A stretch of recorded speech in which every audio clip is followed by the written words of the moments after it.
Open up something I don't want to open. Hello, everybody. Welcome to the daily stream. Oh, well, what I'm trying to have is a daily stream. Hopefully, everybody's doing well. I don't need this anymore. We're not doing vert right now.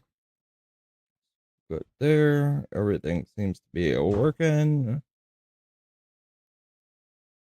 Everybody work.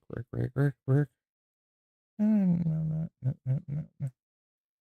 Other if it's Rumble call, pin chat, live chat.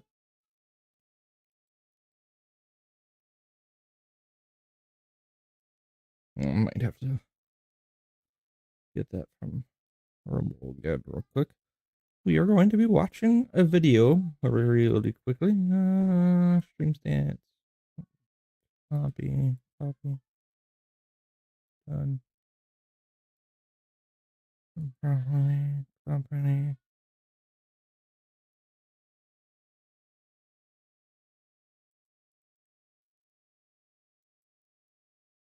Paste. Okay. Cool.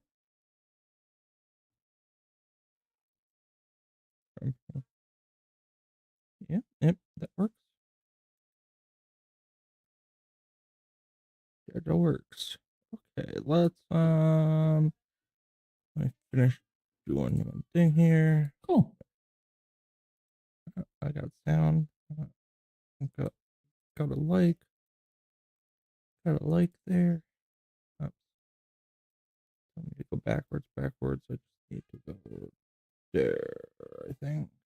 And here. Keyframe. Yeah.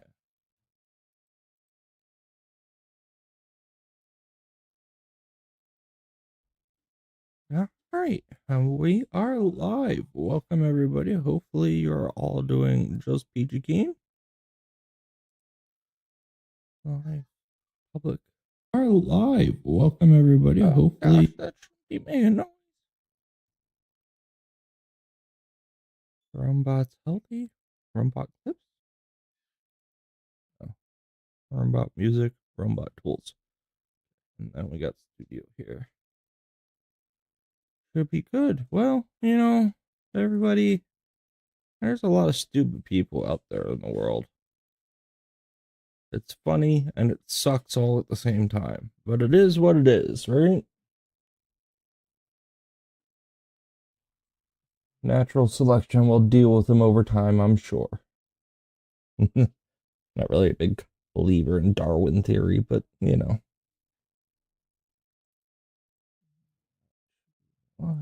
Good there. Let's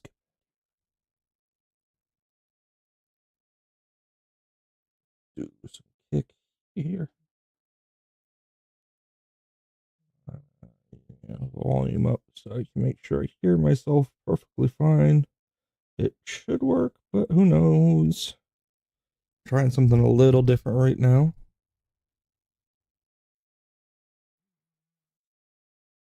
Okay, that sounds fine.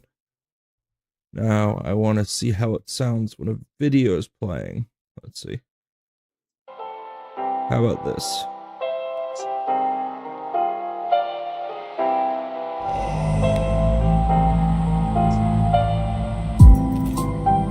I should be able to hear myself clearly, right?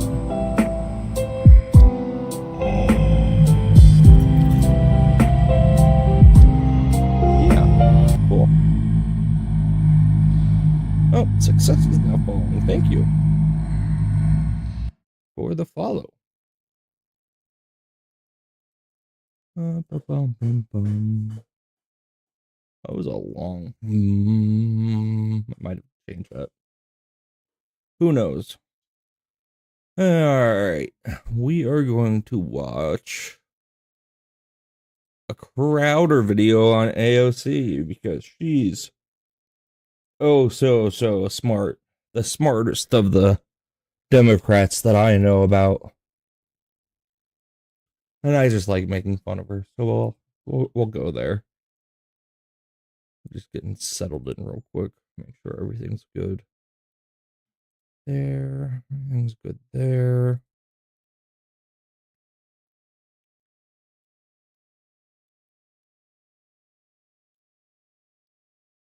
Okay, that looks good. And again, success. Thank you for the follow. That was a successful follow. Awesome. Set up new widgets for all my follows, subs, and whatnot. Whatchamacallits. So, all right, let's get into this Crowder video. Let's see, F2. Push this view. And so I think what we are seeking is a return to a rules-based order that eliminates the hypocrisies around when too often in the West we'd look the other way for inconvenient populations. What? To act out these paradoxes. Well, everything she just said was nonsense. And that is what we are defending. A great Rubio's civilization speech was awesome. that has every reason to be proud of its history, confident of its future, and aims to always be the master of its own economic and political destiny. He made it clear nationalism is the way forward. There's no door number two.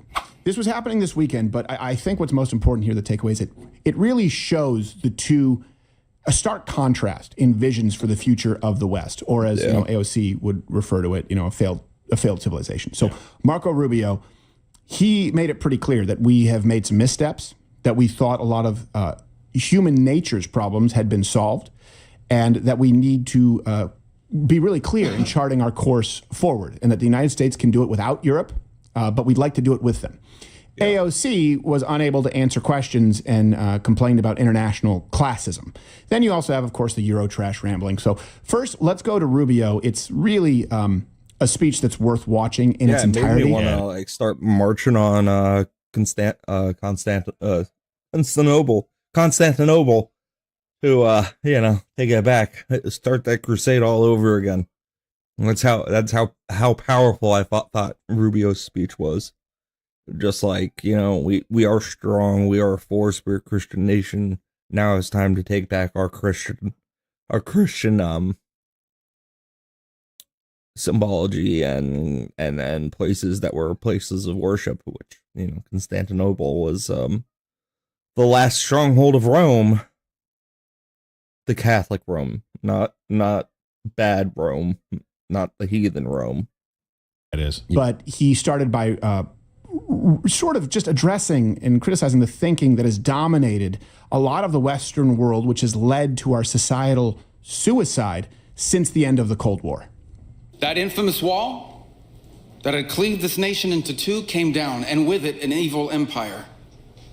And the East and West became one again. But the euphoria of this triumph. I was very little when that happened. Probably when that happened, like 92, 93. That was probably like 1 or 2 years old. Led us to a dangerous delusion that we had entered, quote, the end of history. The Berlin Wall collapse. I thought I learned about this in school. I just can't remember the date off the top of my head. I know it was the early 90s.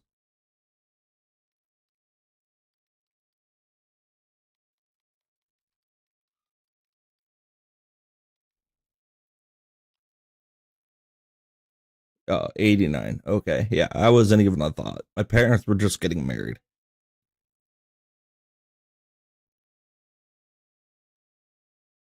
What was it that happened in the 90s then?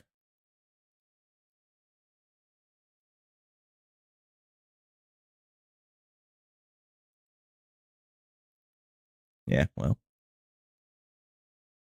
I had to check how much for review bots. Asmongold was talking about that tonight, and I was like, how much is it to view bot? It's actually not that expensive to get 50 viewers for a week. Actually, that every nation would now be a liberal democracy, that the ties formed by trade and by commerce alone would now replace nationhood, that the rules-based global order, an overused term, would now replace the national interest, and that we would now live in a world without borders where everyone became a citizen of the world. This was a foolish idea. That ignored both human nature, and it ignored the lessons of over 5,000 years of recorded human history. And it has cost us dearly. And you know what? That's so important because you guys comment if you were raised in public schools. How many of you had the "We Are the World" poster with all the kids holding hands and all the flags? And I remember as a kid just looking and going, "But wait a second, doesn't that one flag, like, isn't that a communist country? Wait, didn't that one flag, like, aren't they currently engaged in a genocide?" We thought this was really, we were raised in the era of we are all one, we are all humanity. And it sounds nice to a child until you realize that cannot work. And even conservatives, I would say there was a sort of a real libertarian phase where we thought, well, free trade is going to bring the rest of the world into the... It can't. First off, we know that there is no such thing as free trade when you look at these other nations. And we also realize that some of these nations simply don't want prosperity for their own people. It hasn't worked. And that's where we find ourselves right now. And not a lot of people in positions of power have been willing to address that. That's what we were raised with. Or admit its failure. I mean, right? So you have the Fukuyama basically kind of championed this. I think it was the early 90s where he wrote his book that kind of famously championed that. But at the same time, Huntington wrote a book that was actually correct called Clash of Civilizations, and basically saying like, hey, no, that's not going to happen. You're ignoring human history, like Marco Rubio said. You're also ignoring just the reality of how we deal with one another, with countries that don't have the same goals and don't have the same aspirations. And for some reason, we don't look back at China and go, yeah, that didn't work at all, because the China strategy was basically like, if we just start doing business with them, they will become a democracy. They will come into the new world and they'll be like us. Well, they came into the new world all right, but they took advantage of us. Right. And now they have us in a really bad position. But can you just not look back and go, yeah, that's totally reasonable. We shouldn't have done that. We should not do that going forward. Well, what about the fact that Stephen just said in elementary school he was thinking about genocides? I was. Nobody. That's weird. Nobody's. We're just going to let this out. I absolutely was. Just stay there. I was. You were thinking about genocides in elementary literally, because school. we just learned, like, yeah, this Rwanda. I was saying tap tap my court, no erases on the tetherball court, and you're in there and you're like, oh my God, it's just killing 50,000 a day. Oh, I didn't care about the genocide. I just didn't want to be friends with the nation that committed genocide. genociders. I was like, how can we all be the world if they're bad countries where they kill their own people? That's how I found out I was right wing. My communist drama teacher said we need to give land back to Native Americans. I just come from history class. I said, well, the Algonquins or the Iroquois, those were the main ones in Quebec. She goes, oh, that's so right wing. I said, I guess I'm that. They were scalping the women and children. Also, you want to know how you know that this can't work? When they actually recorded that "We Are the World," they couldn't even get all of the celebrities in one room because many of them hated each other. So they'd have to come in and tip, Springsteen can't be with so and so and so. Like, you think you're going to get countries to do that? No. And then Rubio went on to discuss and really kind of not just discuss, but this is sort of and actually this came from an Orthodox book that I read. To evangelize, what that means. It doesn't just mean, hey, good news, Jesus is great. It's laying down the terms. Here are your benefits, right? Here's what you get out of this, but these are the expectations. Rubio evangelized to Europe on their ties to America and how we want them to be a part of it, but what that actually looks like and the prerequisites. In a pursuit of a world without borders, we opened our doors to an unprecedented wave of mass migration that threatens the cohesion of our societies, the continuity of our culture, and the future of our people. We made these mistakes together. Under President Trump, the United States of America will once again take on the task of renewal and restoration, driven by a vision of a future as proud, as sovereign, and as vital as our civilization's past.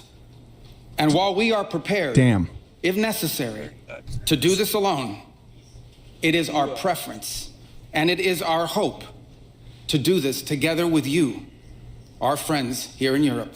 Because the two great wars of the last century serve for us as history's constant reminder that ultimately our destiny is and will always be. Hey, Bubby, could you grab me 2 sodas, please? Thank you. Intertwined with yours. Because we know He's running 28. I think it's Vance Rubio, but if it's Rubio Vance, I'd be happy either way, honestly. Because we know that the fate of Europe will never be irrelevant to our own. The reason that I think that was so well done is because it was a great... he gave the reason and the non-negotiable and sort of the red line. He set it up with, opened up to wave after wave of mass migration, which has been detrimental. He's saying we're not going to do that. We are going to move forward in a way that benefits our people, and we would love for Europe to do that as well. We'd rather do it with you, but we will do it without you if that is your expectation. That is a way to lay out terms. Yeah, if you don't want to work with us. To offer, right? Extend an olive branch, but you guys have to do it on our terms because you can't keep telling America what we do for Americans. Yeah, and he did it at the right time too. Like, public perception of how this is going is not going well in Europe. They did it first. They started opening up the borders first to let mass migration happen. Yep. Didn't do anything about it, and you see it just running rampage all over Europe. And the citizens are like, "What the hell are you doing?" And at this point, for him to say that, to pick that one issue to bring up, and then to tie it back to us. I think this was like, hey, listen, we will do this alone, but we don't need to do this alone. We want to do this with you. Yeah, right. Exactly. Even though we're telling you that this is hurtful and difficult, we need to do this together. It's making it really clear. Nationalism doesn't mean isolationism.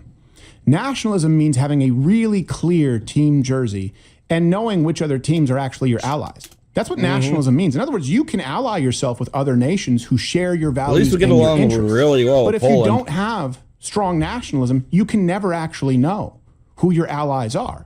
And that's why he made it very clear that I wasn't able to catch this one this morning because they went into Rumble Premium early on. And I wanted to catch it then. Wonder.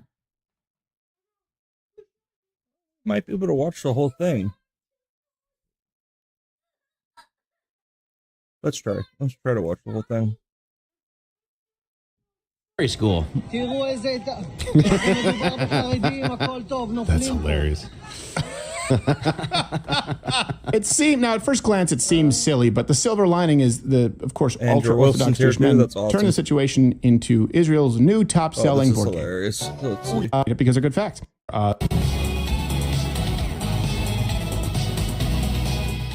Start here. All right, let's get into it. Captain Morgan, CEO, how are you? Well, how are you? I'm good. Did you have a good Valentine's Day? I did. Yeah, what'd you do? Sex. Oh, geez. It's a family show. Marriage. That's it. That's all he did. It's awesome. The marriage bed is undefiled. We tried. But it's harder than I thought. All right. There's a start. Friday, Saturday, actually March 20th, 21st, he's going to be at the Summit City Comedy Club in Fort Wayne, Indiana, _Firestein. And also we have today alongside him, you can watch The Crucible on YouTube, and then the Extravaganza, I believe, right? Is the Extravaganza on Rumble? Yeah, it's the lineup. That's right. The Extravaganza is Rumble, Crucible is on YouTube. That's 5 Eastern. Andrew Wilson, how are you, sir? Just living the dream. How was Valentine's Day? I had more sex than Gerald did. Well, there you go. And it was with a woman. Yeah, it was. I think you need to get closer to your microphone. Do I get closer to my... Billy, what are you doing with his sound there? He sounds like he's talking through one of those Folgers cans with a rope. Swimmer. All right. Hey, speaking of All-American, we do have to address the Americans who are the best among us because it's their month. It's time to go urban. You gotta get a new dance, bro. I just do it for me. Okay.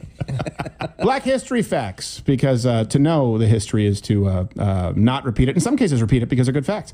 Number one, Michael Jordan is the only player in NBA history to win MVP, Defensive Player of the Year, and scoring title in the same season. There you go. That's one for you, Blacks. Tiger Woods, half of him, remains the only golfer to have won 4 consecutive PGA Major championships. Oh. And in the early 19th century, DeMarcus Brown invented fly fishing. So that's... It's not even facing the water. That's really bad fly fishing. No, he looks fly. Well, it's the reverse throw. The good news is you can expect more of this all month because this has been Black History Facts. We're halfway through. They invented the robot? I don't know. Sure. I'm running out of dances. Yeah, they invented the robot and the dance and the machine. And fly fishing. Mm-hmm. Yeah. Also, I guess so did Tucker Carlson. He claims credit he for mastered He it. just went. Yes, he mastered the fly fishing, which is why he wears fly fishing outfit all the time. 24 hours a day. Boat shoes. Yeah, he always looks good in a vest. Boat shoes. He does. A vest and a bow tie. It's very hard to pull off. Yeah, the only people who pull it off, well, Tucker Carlson and Rick Santorum. Here's a story just out of the gate because why not? Some female cops turned out to be the heroes that the Jews. Is it not the hero we need, the one we deserve? Deserve. The one the Jews deserve, as the Israeli police needed to break up a protest of ultra-Orthodox men who can also not be touched by women. So it's funny. It's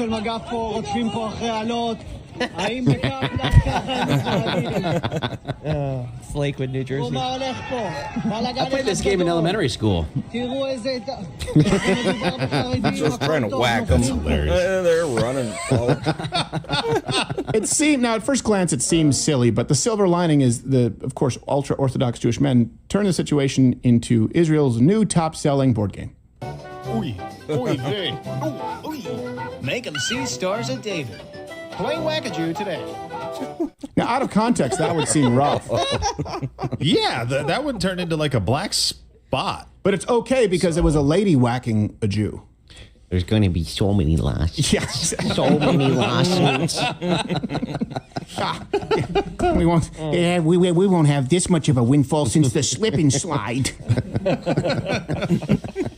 Oh my gosh! If you're going to protest, by the way, like it's hilarious because they can't be touched. They can't even be hit by a female cop. That's the only reason they were running. Well, if they can't be touched, I would assume they can't be hit by a lady. Well, I mean, it's a baton. It's not them physically touching them. It's like you can't even be struck by a baton that is being held by a woman. No, but I don't want to be hit by a woman with a baton either. Nobody does. It depends on the circumstance. For religious reasons, this one's hilarious. I don't imagine it'll hurt my body, but my emotions. Yeah, or sometimes it'll make you feel godlike. Oh, I don't think so. Yeah, because then she's in charge, but then you're like, but really secretly, I'm allowing her to be in charge. So I'm in charge. Yeah, it's 50 Shades of Goyim. Now. Oh, I forgot to tell you, AmericanFinancing.net/Crowder or call 1-800-974-6500, NMLS 182334. They actually have saved a lot of people money. So like if you're looking at refinancing your home or getting a home, I recommend it. 1-823. Valentine's Day. This is right down center plate for Andrew Wilson. I can't believe that ad placement. It was just... It's so good. We just right after playing Wackajou, you go, look. By the way, on financing. Now that we're talking about money, yeah, save some shekels. Yeah, that's right. That's exactly right. I didn't even think of that. 7,000. I'm sure there are a few Jews there. I mean, I don't know any. They're not the ones who deal with us because they know better give us a wide berth. We don't want. They let us do American History X. I think we're all right. Yeah, that's true. Yeah, that's true. And they didn't even say no to American Psycho. So Valentine's Day, we hope that you had a great Valentine's Day. And by that I mean to the men out there, you get no pros on it. You don't get any good lines on your list. It's just demerits. Valentine's Day is nothing but traps. But beyond that, some TikTokers, I'm sure you can guess who, had to take this chance to give their unhinged takes on the holiday. So here first is a business influencer who, well, first here's what I wanted to, this is the Asian version of sort of feminists, like women checking out of the dating pool, but I appreciate the honesty. It's a different approach. This year's Valentine's Day is the best one of my life because finally there's no Valentine. You know, my mom asked me yesterday if I was planning to be single forever. And honestly, I've never planned that. It's just that I don't even want to step out of my house to meet someone. So forget about dating. I don't even remember what being in a relationship feels like anymore. But what I realized is I haven't cried or felt sad in a long time. I get why people get married because love is a great feeling, right? But I've heard heroin feels amazing too. Probably better than love, to be honest. But then you'll have sensory of shame. You guys can call me damaged. I've heard heroin feels amazing too. Is all you want because I've never cared about what men over 25 think. So your opinions are irrelevant anyway. But then we didn't put you on and say, maybe it's just I'm too lazy to do because I know there are expectations. So she's like, I'm just not willing to do it. So I'm not going to engage in it. But whereas women here are like, I'm lazy, but I feel entitled to everything. Yeah, so definitely like an Asmongold You think her girlfriend. last boyfriend committed seppuku? Probably. For sure. I don't even know that that's a real Asian accent. It just sounds like a speech impediment, to be honest. I think he died of an opium overdose. That's why. I heard the heroin tastes good too, but that's how you lose Hong Kong. That's right. That's what happened. My mom rubbed heroin and rub so much that she have Dan. It's a low voice and large hands. We might have been playing Spot the Tranny. We could have been. Oh. It's with Asians, it's not fair. It's really hard to tell. That's true. Oh, what? Gerald's like YouTube dump? Yeah. We already did. We're watching for it. Nice. All right, here's the next Because one. of noodles. Come on. Andrew, this is right. This is a self-described real lover describing why Valentine's Day doesn't promote real love, which honestly, like, okay, that premise we could be on board with, and then they screw it up. As a real lover, I don't really like Valentine's Day. The problem I have with the stereotypical Valentine's Day narrative is it promotes romantic love as the highest form of love. Like biblical Being love. in love romantically is pretty epic. How do you Put on lipstick with snake bites. Like, wouldn't they just get covered in lipstick? I mean, I guess you could take them out, but that would be a pain to have to do every morning. But sometimes we forget about putting the on other a lot forms of love effort that there. can fulfill you in ways that a romantic love never could. And not that romantic love isn't important and deeply fulfilling, but rather it can be more fulfilling when we also seek other forms of love. Valentine's Day can also promote unhealthy navigation in relationships, especially for straight women. A lot of women who look forward to Valentine's Doesn't she have a Day grandma in the bit woods to go too see? much, often are in relationships that make them crave this type of special day. Valentine's Day can be quite challenging for some Jeez, because she's still they feel going on. left out. And this is the problem that I have with this stereotypical Valentine's Day narrative. It promotes romantic love as the highest form of love. Not to mention that Valentine's Day is literally a capitalistic scheme. Oh, God. I agree with the last part. I agree with the last part. By the way, she was immediately mauled by the big bad wolf after that. I thought, like, Makes here's the thing. sense. You would think she's like, just romantic love. Like, so you want to go to the biblical definition of love? Like, loyalty, obviously, being an action beyond just a feeling. And instead, she's like, there are other kinds of love, like your mom, your cats. Your gay lover? Yeah, that could be that, That too. could be that, too. Yeah, so this is, you always see this with these TikTokers. They're so annoying. Yeah. This is why I like to go on and just obliterate them every chance that I get. But He does. Immediately He she does ties it into destroy a lot capitalism. of- They're all a lot of communists. TikTokers. Everybody I love on watching Andrew TikTok's Wilson. and communist, always. And what is she bitching about? And she's like, well, I don't really believe in real love because... and they always pussyfoot around it, right? They always pussy. What it is they're just saying, I like to be a skank. I like to fuck a lot of dudes. I don't want to be judged for it. And by the way, in my communist utopia, you can do that as a skank like me. Yeah. That's what they're saying. That's true. Every time. It's pretty a much. feel-good Valentine's Day message to them until they end up, 40 and alone. And, you made your bed. You That's can sleep never in it. going to happen, though. No. That's never. It doesn't. They're going to be the one. They don't who make avoids it to the wall. 40. Yes. Yes. The first one, Father Time is undefeated except for you. And the next one here is, this one's fun. This is a non-binary woman who sounds confused. And I was just, at first, I couldn't get over. I mean, you can hear it straight from the Tootsie Pop owl's mouth. Here she is telling you about how something non-binary love, I don't know. It's for fun. It's Valentine's Day. I made the plans, but my boyfriend's paying for them. But I'm non-binary, so it's not in like a gender norms, patriarchal kind of way. It's in like a he has a job with health insurance kind of way. And I have a very loose definition of a job right now. And yeah, I said boyfriend. A lot of people online are surprised that I am also into guys despite having never claimed to be only into women. Like, I'm non-binary. I like looking androgynous, so I don't understand why me presenting this way makes me a lesbian and it doesn't just make the guys I date a little bit gay. So I don't know. Is she saying the guys who date her are a little bit gay? Because I agree with that, or she's saying it facetiously. I think I don't know. saying that she shouldn't be hit with the lesbian part if they don't get hit with the gay part. Yeah, well then don't hit yourself with a lesbian stick before you leave the house every day. Exactly. Just by itself, it's selfish. It's It's just the worst take of all care the of yourself a LGBT little other better. than the What's really funny is that, I mean, she just looks right at the camera and she's just like, I'm non-binary, and I don't really know about the I think gender norms. they're just gay, I guess. yeah, they're just what I don't know what the fuck. Again, TikTokers, all weirdos, all lunatics, all psychopaths, all communists, all idiots. No gender, man. There's no. And by the way, what does she say? She's like, I don't know why people assume that I don't like the dick because I do. That's what she's saying. Yeah. No, we don't assume that. It's just most guys aren't interested. Yeah, that's exactly I think right. it's like they're not worried about whether you want to. No, man. There's a simp for everybody. That's true. Oh, well, that's There really romantic, is Andrew. There's at least 15 simps right this second Yeah. who are going to her TikTok from your audience, I promise. It'll be from your audience. Be 15 of these simps are like, I got to meet this cross-eyed babe. I mean, oh my God, she's like an angel. She's the most androgynous. She looks man. like if Anne Murray never had a dad. She really does it for me. Well, here's the next one actually that gets even worse. This individual let us know about Valentine's. We What timer? Oh, it's nighttime timer. Your bedtime.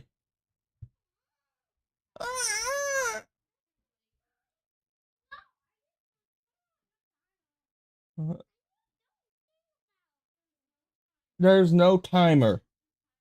It's just time for you to go lay down. You pajama boy. Give me a hug kiss. I'm here. Give me a hug kiss. It's the bedtime. Love you. I know you got spiky hair. You're like a porcupine. All right, go back up to mama. Love ya. Yeah, I figured you were going to come back for mini. Love ya.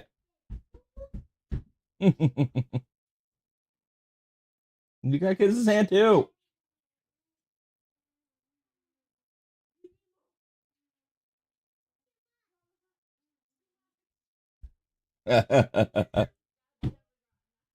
No, never got too much. I have to go all the way up. All the way up. I got felt your meter all the way up. What if I kiss you on the forehead? Will that fill your meter all the way up? Oh, here.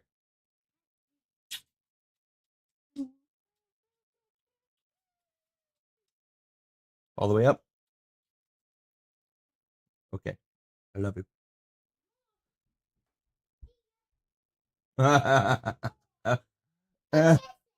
Yeah, she gave you a little nose rub. Yeah. Kind of grumbled at you, but go up to bed. I'm streaming if you didn't know. Oh, thank you. Taking out the house. We hadn't even thought of them, but here you go. Valentine's Day is low-key the worst day of the year, What? regardless of your relationship status. Everybody is tripping the entire day. If you're is a single, guy, then you are right? mega depressed. That's not even as bad as being in a What is with relationship the on mega Valentine's filter? Day. You have so much pressure to perform more than any other day of the year. You're expected to have intercourse. So if you're in a sexless marriage, then the intercourse that you are forcing yourself to have is going to feel more It like sounds going like a through the guy. motions. It's going to feel more high intensity. It looks in like the a way mixture that of a guy and a perhaps girl. the Like an performance orgasm. review at your job is going to feel. The only thing worse than being in a monogamous Let me guess, you're not relationship okay. on Valentine's Day is being in multiple polyamorous relationships. You're dating Call your 4 father. people. So who do you hang out It's with? My today? You Chemical gotta decide Imbalance. who your main partner is, so to speak. If there's a hierarchy to your polyamory, it's certainly going to show This is itself messed on up. Valentine's Day. If you're poly right now, then your blood pressure is higher than someone going into cardiac arrest. Now, you might be thinking, No, that would mean you're you that would mean you're going into cardiac arrest. No. sound very single and you sound like a hater. And that certainly is true, but I get to be a nihilist about Valentine's Day. My schmolly bands goes crazy on this day. I see Of all course. of you guys. Sorry everyone, but Valentine's Day is a psyop. And I Did first you off, everything catch he about said he that has is an OnlyFans? I was going to say, what is No. schmoly bands? No, I Well- think he was talking about his penis. No, he's saying schmoly they're bands, using is that a new codes. term? They're using code because you can't say OnlyFans. So what he was saying was his OnlyFans? His OnlyFans. Oh, Oh, people pay for that? oh. So basically, you just promoted that gay dude's OnlyFans. I thought schmoly bands was like, when like you flip it back and tuck it. I thought it was like a term to fake he somebody might out. do that on his schmoly fans. Oh, my but, gosh. just saying. That's I thought Schmolly Bands was a Jewish rapper. yeah, that's why that would seem like it makes more sense. Yeah. Getting hit by a lady cop with a baton.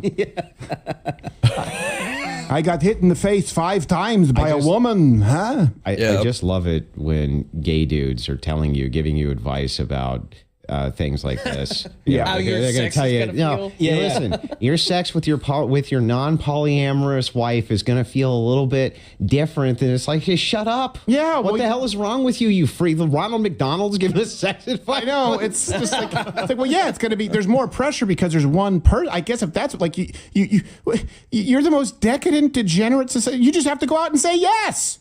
Valentine's Day is just another day for you. You just go like, do you want it? Yep. That's it. There's no courting. There's no wooing. There's no dance of romance. Well, for $9.99 At the schmoly band. whatever hope you it's not want that from expensive. the schmoly fans. God, a smorgasbord of 20 or gross 30 dick. bucks. All right. What? What? Whoa. Whoa. What? I missed it because I have the next one. And I'm like, I just heard smorgasbord of dick, and I was like, whoa, who said Well, you had that? schmoly bands on the mind. Here's a woman who had a more measured, emotionally mature approach to Valentine's Day. If you want some of your water, you can have water. Like they even have to sexualize loneliness.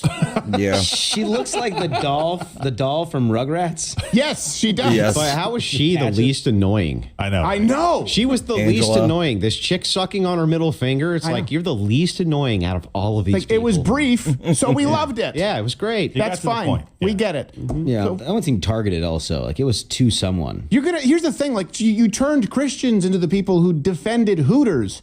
And now you're turning a room full of men into the people who will defend Valentine's Day. That's how awful you are. It's a miracle.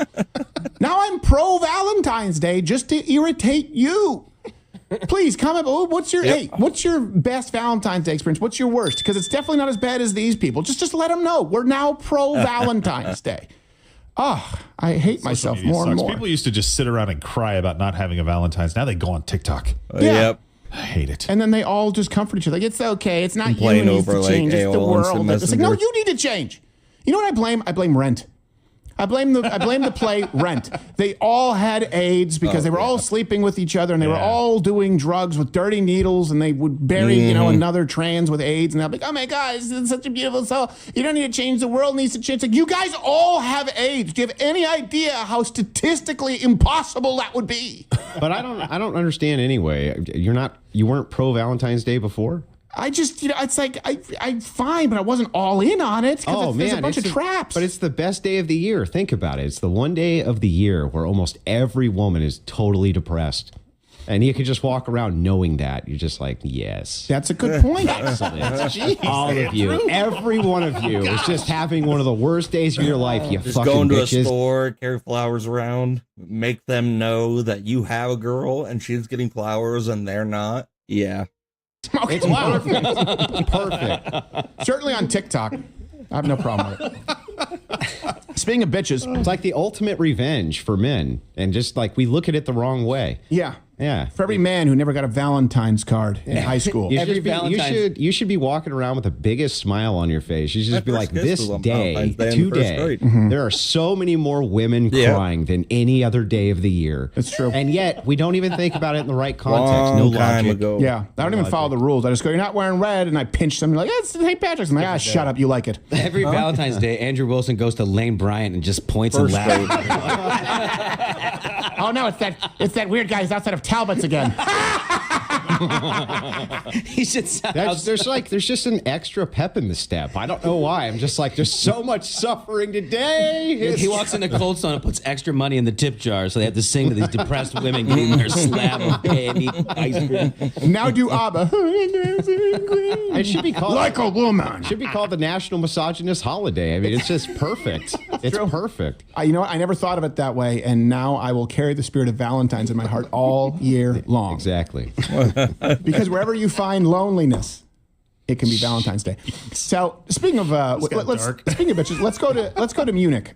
This was happening this weekend, but I think what's most important here, the takeaway is it really shows a stark contrast in visions for the future of the West, or as AOC would refer to it, a failed civilization. So Marco Rubio, he made it pretty clear that we have made some missteps, that we thought a lot of human nature's problems had been solved, and that we need to be really clear in charting our course forward, and that the United States can do it without Europe, but we'd like to do it with them. AOC was unable to answer questions and complained about international classism. Then you also have, of course, the Eurotrash rambling. So first, let's go to Rubio. It's really a speech that's worth watching in its entirety. Yeah, it is. But he started by sort of just addressing and criticizing the thinking that has dominated a lot of the Western world, which has led to our societal suicide since the end of the Cold War. That infamous wall that had cleaved this nation into two came down, and with it an evil empire. And the East and West became one again. But the euphoria of this triumph led us to a dangerous delusion that we had entered, quote, the end of history. Yep. That every nation would now be a liberal democracy, that the ties formed by trade and by commerce alone would now replace nationhood, that the rules-based global order, an overused term, would now replace the national interest, and that we would now live in a world without borders where everyone became a citizen of the world. this was a foolish idea. Yeah. That ignored both human nature and it ignored.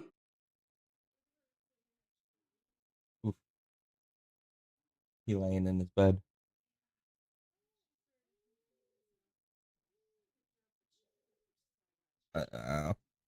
Poopa lady. I don't know if that is in the screen. I think it is. Yeah. There you go. Yeah. Ignored the lessons of over 5,000 years of recorded human history. Mm-hmm. And it has cost us dearly. And you know what? That's so important because you guys comment if you were raised in public schools. How many of you had the "We Are the World" poster with all the kids holding hands and all the flags? And I remember as a kid just looking and going, but wait a second, doesn't that one flag, like, isn't that a communist country? Wait, didn't that one flag, like, aren't they currently engaged in a genocide? We thought this was really, we were raised in the era of we are all one, we are all humanity. And it sounds nice to a child until you realize we're all humans, that but cannot some humans work. are pretty And evil. even conservatives, I would say there was a sort of a real libertarian phase where we thought, well, free trade is going to bring the rest of the world into the, it can't. First off, we know that there is no such thing as free trade when you look at these other nations. And we also realize that some of these nations simply don't want prosperity for their own people. They want it hasn't worked. And that's where we find ourselves right now. And not a lot of people in positions of power have been willing to address that. That's what we were raised with. Or admit its failure. I mean, right? So you have the Fukuyama basically kind of championed this. I think it was the early 90s where he wrote his book that kind of famously championed that. But at the same time, Huntington wrote a book that was actually correct called Clash of Civilizations, and basically saying like, hey, no, that's not going to happen. You're ignoring human history, like Marco Rubio said. You're also ignoring just the reality of how we deal with one another, with countries that don't have the same goals and don't have the same aspirations. And for some reason, we don't look back at China and go, yeah, that didn't work at all, because the China strategy was basically like, if we just start doing business with them, they will become a democracy. They will come into the new world and they'll be like us. Well, they came into the new world all right, but they took advantage of us. Right. And now they have us in a really bad position. But can you just not look back and go, yeah, that's totally reasonable. We shouldn't have done that. We should not do that going forward. Well, what about the fact that Stephen just said in elementary school he was thinking about genocides? He was. Nobody. That's weird. We're just going to let this out. I absolutely was. Just stay there. I was. You were thinking about genocides in elementary literally, because school. we just learned, like, yeah, this didn't, I was saying tap tap my court, no erases on the tetherball court, and you're in there and you're like, oh my God, it's just killing 50,000 a day. Oh, I didn't care about the genocide. I just didn't want to be friends with the nation that committed genocide. I was like, how can we all be the world if there are bad countries where they kill their own people? That's how I found out I was right wing. My communist drama teacher said we need to give land back to Native Americans. I just come from history class. I said, well, the Algonquins or the Iroquois, those were the main ones in Quebec. She goes, oh, that's so right wing. I said, I guess I'm that. They were scalping the women and children. Also, you want to know how you know that this can't work? When they actually recorded that "We Are the World," they couldn't even get all of the celebrities in one room because many of them hated each other. So they'd have to come in and tell, Springsteen can't be with so-and-so and so. Like, you think you're going to get countries to do that? No. And then Rubio went on to discuss and really kind of, not just discuss, but this is sort of, and actually this came from an Orthodox book that I read, to evangelize, what that means. It doesn't just mean, hey, good news, Jesus is great. It's laying down the terms. Here are your benefits, right? Here's what you get out of this, but these are the expectations. Rubio evangelized to Europe on their ties to America and how we want them to be a part of it, but what that actually looks like and the prerequisites. In a pursuit of a world without borders, we opened our doors to an unprecedented wave of mass migration that threatens the cohesion of our societies, the continuity of our culture, and the future of our people. We made these mistakes together. Under President Trump, the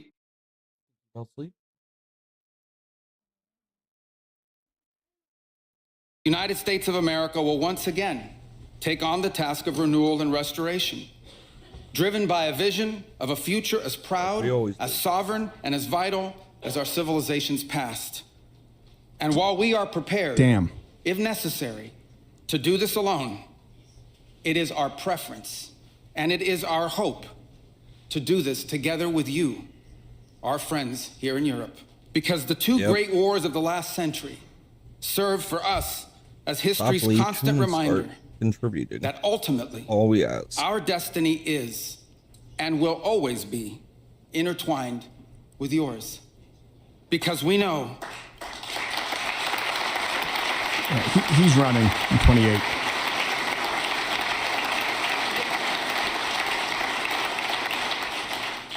because we know that the fate of Europe will never be irrelevant to our own. The reason that I think that was so well done is because he gave the reason and the non-negotiable and sort of the red line. He set it up with, opened up to wave after wave of mass migration, which has been detrimental. He's saying, we're not going to do that. We are going to move forward in a way that benefits our people, and we would love for Europe to do that as well. We'd rather do it with you, but we will do it without you if that is your expectation. That is a way to lay out terms, to offer, right? Extend an olive branch, but you guys have to do it on our terms because you can't keep telling America what we do for Americans. Yeah, and he did it at the right time too. Like, public perception of how this is going is not going well in Europe. They did it first. They started opening up the borders first to let mass migration happen. Didn't do anything about it, and you see it just running rampage all over Europe. And the citizens are like, "What the hell are you doing?" And at this point, for him to say that, to pick that one issue to bring up, and then to tie it back to us. I think this was like, hey, listen, we will do this alone, but we don't need to do this alone. We want to do this with you. Right. Even though we're telling you that this is hurtful and difficult, we need to do this together. It's making it really clear. Nationalism doesn't mean isolationism. Nationalism means having a really clear team jersey and knowing which other teams are actually your allies. That's what nationalism means. In other words, you can ally yourself with other nations who share your values and your interests. But if you don't have strong nationalism, you can never actually know who your allies are.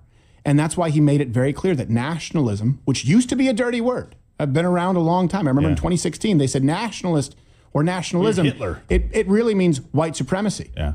Well, Rubio's not backing away from it. I feel like he shares our exasperation at this point, where he made it clear nationalism is the way forward. There's no door number two. Well, people often conflate. Security. Oh, sorry, but I'll go to you right after this clip. But yes. National security, which this conference is largely about, is not merely a series of technical questions. How much we spend on defense or where, how we deploy it, these are important questions. They are. But they are not the fundamental one. The fundamental question we must answer at the outset is, what exactly are we defending? Because armies do not fight for abstractions. Armies fight for a people. Armies fight for a nation. Armies fight for a way of life. And that is what we are defending. A great civilization that has every reason to be proud of its history, confident of its future, and aims to always be the master of its own economic and political destiny. That's why the left can't stand what he said. A nation that has every reason to be proud. They'll go, what about slavery? You know who he's talking to there, right? I don't know if you're a history buff, but it's not like Europe was immune from the perils of slavery. I don't know how much you guys have brushed up on history a little bit. He's saying we have every right to be proud. We have every right to look out for the interests of our people. And we would love for you to do the same thing.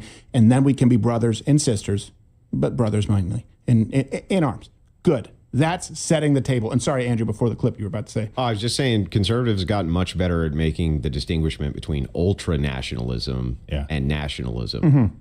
And so they've made it a less dirty word over time. What the left always did was conflated the two. They said ultra-nationalism means nationalism because they equivocate on everything because they're scumbags. Right. And that's what the whole point is. Rubio's saying, look, the United States is going to put its interests first. Right. And that's what nationalism is. Yep. And nationalists look at other nations and assume you're going to put the interest of your people first. Yeah, they assume which that. they should. So there's nothing there which prevents cooperation, prevents anything like this. It's not an isolationist policy to be a nationalist. That's always been insane. Yeah. I would say it promotes cooperation, because if you go into a negotiation assuming that the other party is thinking of their nation and at the utmost importance, then you know where you can start a negotiation. Well, correct. You have a presupposition between the two. The second you enter into the negotiation table, you're like, these people are trying to do what's best for their people. We're trying to do what's best for ours. They're assuming that back. Well, it's just like think of like a neighborhood watch. Who do you think is going to be more effective? So your neighbors who are very family focused, where, they have a central family unit. Their priority is going to be their family goal. My priority is my family. Can we work together to make sure all of our families are safer, since that's what matters to us? You have a central set of values that are shared, and you can actually be allies. You can't do this if you don't know where people line up. For more proof, see Canada. They just used to say, well, we're the greatest friend the United States has ever had. Well, why? Why? What values does Canada share, Alberta notwithstanding? The truth is, right now, none whatsoever. Euthanasia. I mean, you look at where they are on social issues, the silencing of the press, the silencing of political opposition, allying themselves with China. Yeah. What values do we share with Canada? Well, we don't really know what their values are, because it's all determined by a poll in a parliamentary system and scheming. So that's why this is so important for people to understand. And what's funny is the left will conflate nationalism with white or ultra-white nationalism. They'll conflate the two, act as though they are the same, but then somehow try and sell you that socialism and communism aren't the same thing. If you ask them to explain the difference, they really can't. But they expect nuance for their positions, don't they? Yeah. Always. Oh, no. We're socialists, not communists. Right. No, we're light socialists, not heavy socialists. Right. No. We're leftists. We're progressives. They want nuance with every one of their positions, but grant you zero nuance for any of yours. You're like, wait a second. We're not talking about ultranationalism, which is putting and elevating the state above all other things. We have a tier for nationalism. It's God, family, nation. That's the tier. Yeah. Ultranationalism is nation. Than everything else. Yeah. The United States has never been an ultranationalist nation, ever. It's never been. No. And the conservatives are not promoting that it needs to be. But there's no nuance allowed on our side, only on the left side. No, that's absolutely right. And then there's no nuance allowed when they're like, oh, yeah, socialism is working. You go, name me. They're like, oh, Venezuela, we can't use that anymore. Bernie Sanders he actually used the USSR honeymoon there. Can't use that anymore. Cuba, can't use that anymore. Then they go to entirely white Nordic nations with the pop. Poor Cuba. I gotta go to the bathroom. I'll be right back. Hey. Hi. Can you say hi, Dada? Hi, baby.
My spoon got moved. She uses that for her gummies. She's like cold. I don't know what it is though. Mom, she has a teether ring or something like that you can use. Or she wants her unicorn back. It's not in the stroller. Is that what it is? She wants her unicorn back, just not in the stroller.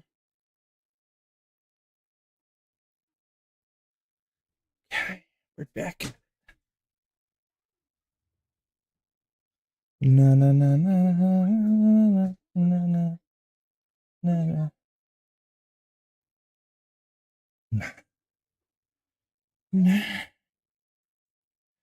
Okay.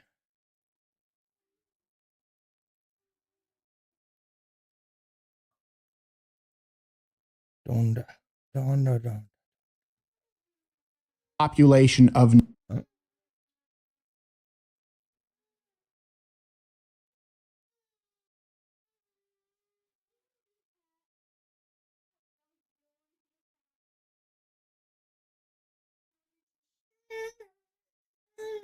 Headphone shut off.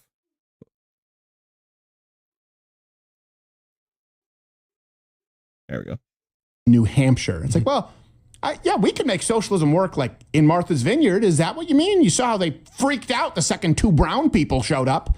Yeah, they're the happiest nations in the world with the highest suicide rates. Yeah, exactly. You know, this is you see Well, this. they're happy. You see this all the time, right? But it depends on the metrics, and then you ask them to define the metrics, and you realize it's all bullshit anyway. Yeah, no, of course it is. That's It's why all they have to just bullshit. go to a new, and not to mention the Danish prime minister said, Bernie, stop saying social. We're not socialist, okay? We're stop with that. We were built on free market economies. By the way, let's check it on the odds. This guy's running in 2028. Kalshi actually has. He's got to be. What Rubio is at the 3rd highest now to win the 2028 election. You've got Vance, Newsom, and then Rubio. So that's amongst all. Yeah.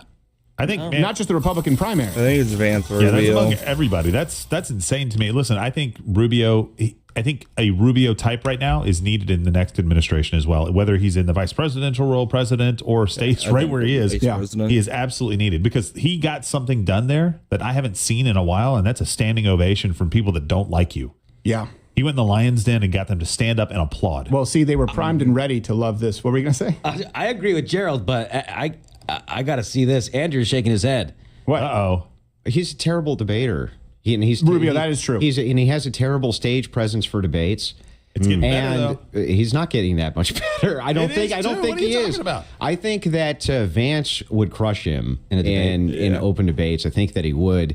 And I think that Newsom would have a better presence than Rubio on a debate stage for the middle of the road people. So I'm not so convinced that Rubio is going to end up being your guy. I think that out of the viable candidates, it's way early. Yes. It's way early, but Rubio has never been able to strike himself out as a standout star. Anytime he's faced with the opposition, when the opposition can face him, he starts to crack. He's been pretty good at the hearings, though. That's the thing. Now that he's been sitting there at the hearings, he answered those more effectively than honestly anyone in recent memory. Maybe RFK Jr., but that's just because he was so exhausted. I think something happened in the last couple of years where he's like, his give a shit is kind of gone. Yes. He was on the show, and I could tell. He was like, I don't know what you want me to say about these people. You could just see he's mentally checked out of trying to find common ground. If he can find a good presence on stage when he's debating with his own.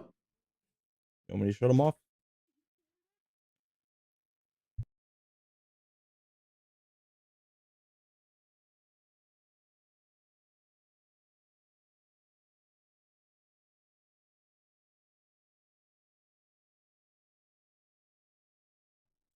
There we go.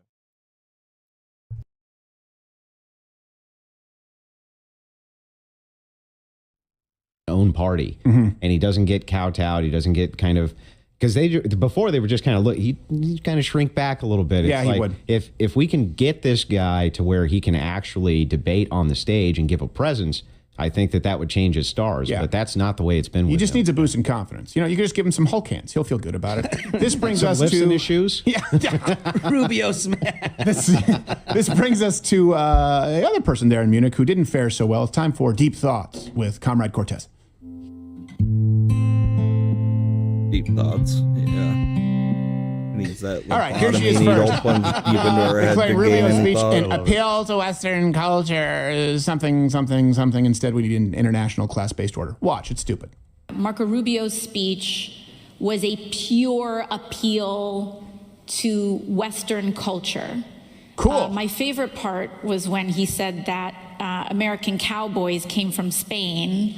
They did. I thought they came too, but I believe the Mexicans and descendants of Mexicans are Spanish. of African enslaved peoples would like to have a word. Okay. They want to take this mantle of culture. At the end of the day, though, it is very thin. And so the response that we have to have is, again, it's material, it's class-based, it's common interest. A lot of what we talk about Marxist when we argument. talk about This is directly class-based from internationalist perspective also means ending the hypocrisy towards the global South. I think what we identify is that in a rules-based order, hypocrisy is vulnerability. What? And so I think what we are seeking is a return to a rules-based order that eliminates the hypocrisies around when too often in the West we'd look the other way for inconvenient populations. What? To act out these paradoxes. Okay, so everything that she just said was nonsense. I don't even know how to address the last part. say? But she said cowboy. I think Mexican might want a word. Cowboys did originate from Spain.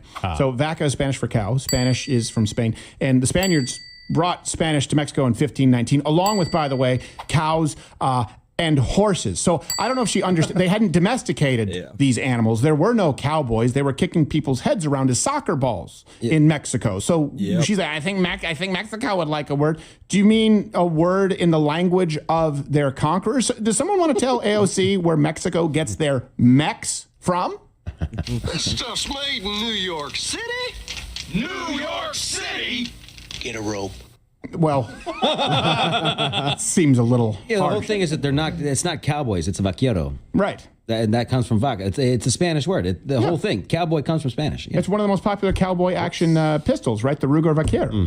But we got to work on your Marxist decoder ring. So what she said is coherent from a Marxist lens. All right. So good Lord. but All right, hit us. she's looking at everything from a strictly class and materialistic base. And she's claiming that the people who are not looking at everything from a materialist base, but are still living as though they do, are hypocrites. Yeah. That's what the lens is showing. Sure. But you have to look at it through a purely materialistic lens, which is how all Marxist philosophy works. Yeah. No, I understand what you're saying, but I still don't get it.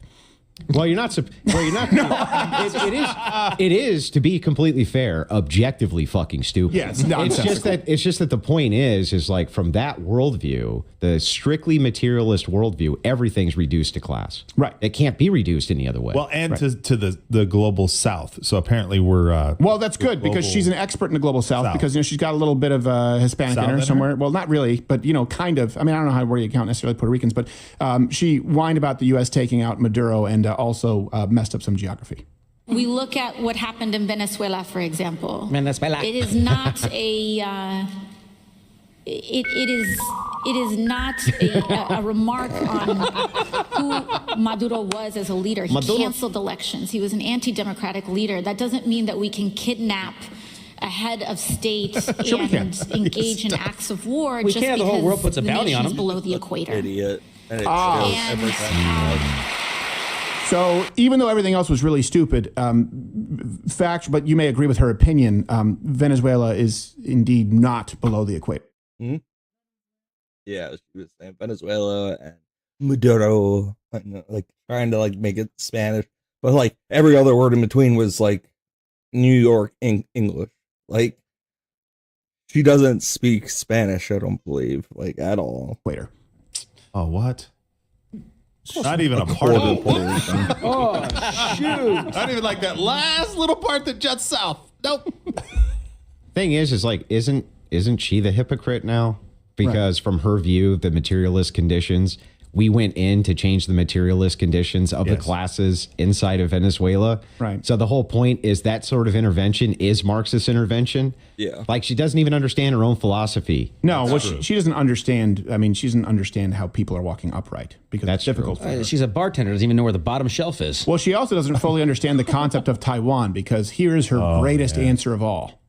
Would and should the U.S. actually commit U.S. troops to defend Taiwan if China were to move? You know, I think that this is such a, you know, I think that this is a very long-standing policy of the United States. She posted this? What we are hoping for is that we want to make sure that we never get to that point, and we want to make sure that we are moving in all of our economic research and our global positions to avoid any such confrontation and for that question to even arise. Yeah, and she wanted to say, by the way, I'm not an expert. Oh, really? Andrew, does that need decoding too? Because I just think she's a stupid person. Well, hang on. No, I won't. Hang on. See, I told you. This is the problem too with the left, right? We talk about nuance, but they'll go, "You're being reductive." That's right. Yeah. In this case, it's like this is the problem with people acting as though everything has nuance. Because in the left, you can get away with not giving an actual answer. You can get away with not giving an actual answer on when human life begins. They have no answer for it. You can get away with not giving an answer on, hey, what is a woman, what is a man? They've never had an answer for it. You can get away with not giving an answer on, does Taiwan exist? Yeah, like that trips them up. There's not a decoder ring for that one. Right. Well, I mean, I get this criticism a lot. I think it's totally fair. So because I debate so many different people with so many different ideologies, I want to really understand their worldview. Of course. So anytime I hear them talk, I always think of everything from their worldview. And so I'll be explaining this to a friend like you or Gerald or other people, and they'll be like, yeah, that's all great, Andrew, but also they're fucking stupid communists. And I'm just like, that's true. Sometimes I wonder if it's not the case that I should just be like, yeah, that. Yeah, that pretty much. It's a simplest. Well, I will say this. I try and do that too. With AOC, it is an exercise in futility. True. Because she has no idea what she actually believes. It's the only thing consistent is that she's completely inconsistent. Now, what is cards? Yeah, pretty much. Like Marlon Brando, that was his method acting. He's like, I want it to be spontaneous. I'm like, he's a brilliant talent. This next one. This I understand. I understand because you need to think of it this way. When you go logically, this makes no sense. Correct. But to the left, freedom of the press is measured through how left the press is. Period. That's it. So this next lady, she's from Estonia, Kaja Kallas. She is the VP of the European Commission. She actually decided to take a jab at Rubio because, I don't know if you know this, but these other countries, they have far more press freedom. I will, of course, disabuse you of that notion afterward, but hear it straight from the horseface mouth. When we listened to Marco Rubio yesterday, he did say we need Europe to help the United States save the West. Not what he said. So my question is, who needs saving from who? And how did you interpret that speech yesterday? For me, every time I hear this European bashing, it's very in fashion right now. Is it more fashion than America bashing? I'm thinking of what is the alternative, and really, I mean, all the best or good things that we have gotten from Europe and all the good things that Europe actually presents. When I go do something around this century. the world, I see countries looking at us because we are representing the values that still are high. I mean, we are pushing humanity forward, trying to defend human rights and all this, which is actually bringing also prosperity for people. So that's why Estonia it's very hard prosperity? for me to believe these accusations. Coming from a country that is number 2 in the press freedom index, hearing criticism regarding press freedom coming from a country that is 58 on this list, it's interesting. Yeah, it is interesting. And here's what I love about the mask being off is the left used to throw out these talking points, and now it has no credibility. For example, they would say, the United States is ranked below Colombia and Cuba for healthcare. Right. So the press index that she's referring to under Biden We were 55, so slightly higher than now. Anyone want to make the argument that the press was more free when doctors were being deplatformed during COVID? It was more left, according, like you said. Exactly. And Biden was doing everything for them, the sweetheart of Europe. That's exactly what it is. So let me tell you exactly what she's citing. Links, of course, references always available, link in the description. It comes from Reporters Without Borders, the RSF Press Freedom Index. Key fact number 1, the results are entirely based on a subjective questionnaire given to hand-picked individuals in left-wing industries. So journalism, academia, right, research, human rights advocates, which of course they even pick what kind of human rights are deemed permissible to defend. Number 2. Oh, so liars. Yes, liars. Pretty much. A bunch of liars. Number 2, RSF's their decision-making panel is full of hard left-wing ideologues. So Thibault Brutin is the RSF general director, wrote this article titled, "On the Field of Ruins That is the Election of Donald Trump, the news media must rethink their role." Also, he's a candlestick. Another key fact, the RSF is almost entirely funded by left-wing institutions and NGOs, like, but not limited to, the European Union, the French government, George Soros' Open Societies Foundation, the National Endowment for Democracy. And let's look and say, okay, so they have us ranked 58th right now.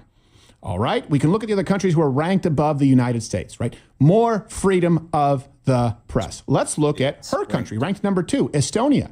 They recently updated their hate speech laws to be much wider in scope. The fact that they have them in the first place. Before that, hate speech had to be directed at a single individual. Now the law can be applied to any threats toward public order, to be clear. So you can be jailed, to be clear, for speech that's just generalized. And of course, that is included. These are the guidelines we'll have to follow in the press. Let's look at number 4. Sweden on that list. More freedom of the press than the United States. 2024, a man who burned the Quran. Sweden was convicted of incitement against an ethnic group. Also, his co-defendant was murdered.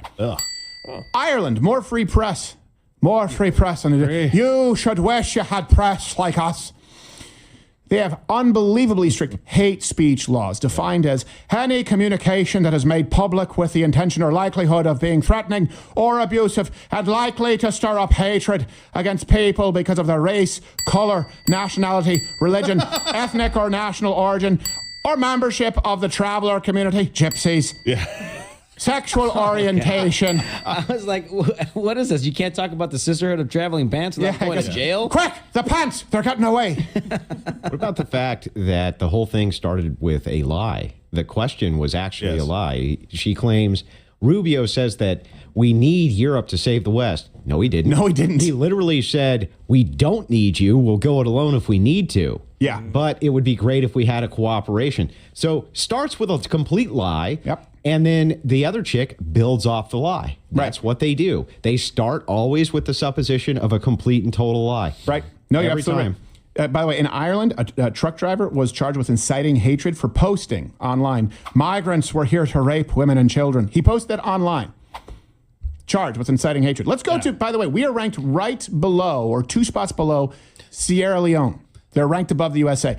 I don't know if you know this. What? Noodles? I was just going to say, research just sent in. We're correct. It was 1 below. She misspoke. Oh, she said 58, but we're 57. So we're ranked 1 below. She lied again. So the United States, 1 below Sierra Leone. Journalists are murdered regularly over there. I mean, let's just give you some number. 2026, journalists fled the country after the government harassed them for reporting on this Dutch drug kingpin connected to the president. In 2023, a Canadian journalist was killed under incredibly suspicious circumstances covering an attempted coup. From 96 to 2002, 15 journalists were killed covering their civil war. This is the place where Blood Diamond was set, for God's sake. Oh, that's right. TIA. They're ranked higher than us on this list. It no longer has any credibility. Think about it. Even if you really don't like the U.S., even if you don't like that X allows people to criticize anybody so people go to Blue Sky, okay, even if you don't like that CNN and MSNBC is now MS Now because Lou Gehrig's Tomorrow was taken, if you don't like that their ratings are in the crapper, people here still have the choice. I don't think there is any press that denigrates their president more than the American press. I don't think it exists. People certainly aren't being murdered. I mean, dozens and dozens as a country that is ranked above us. Can you objectively look at that and go, okay, we no longer can give this list any credence. And we did a test of how free the press really is around the world, which brings us to our on-the-ground correspondent, Thomas Finnegan, who went to and is live from Egypt. Let's go.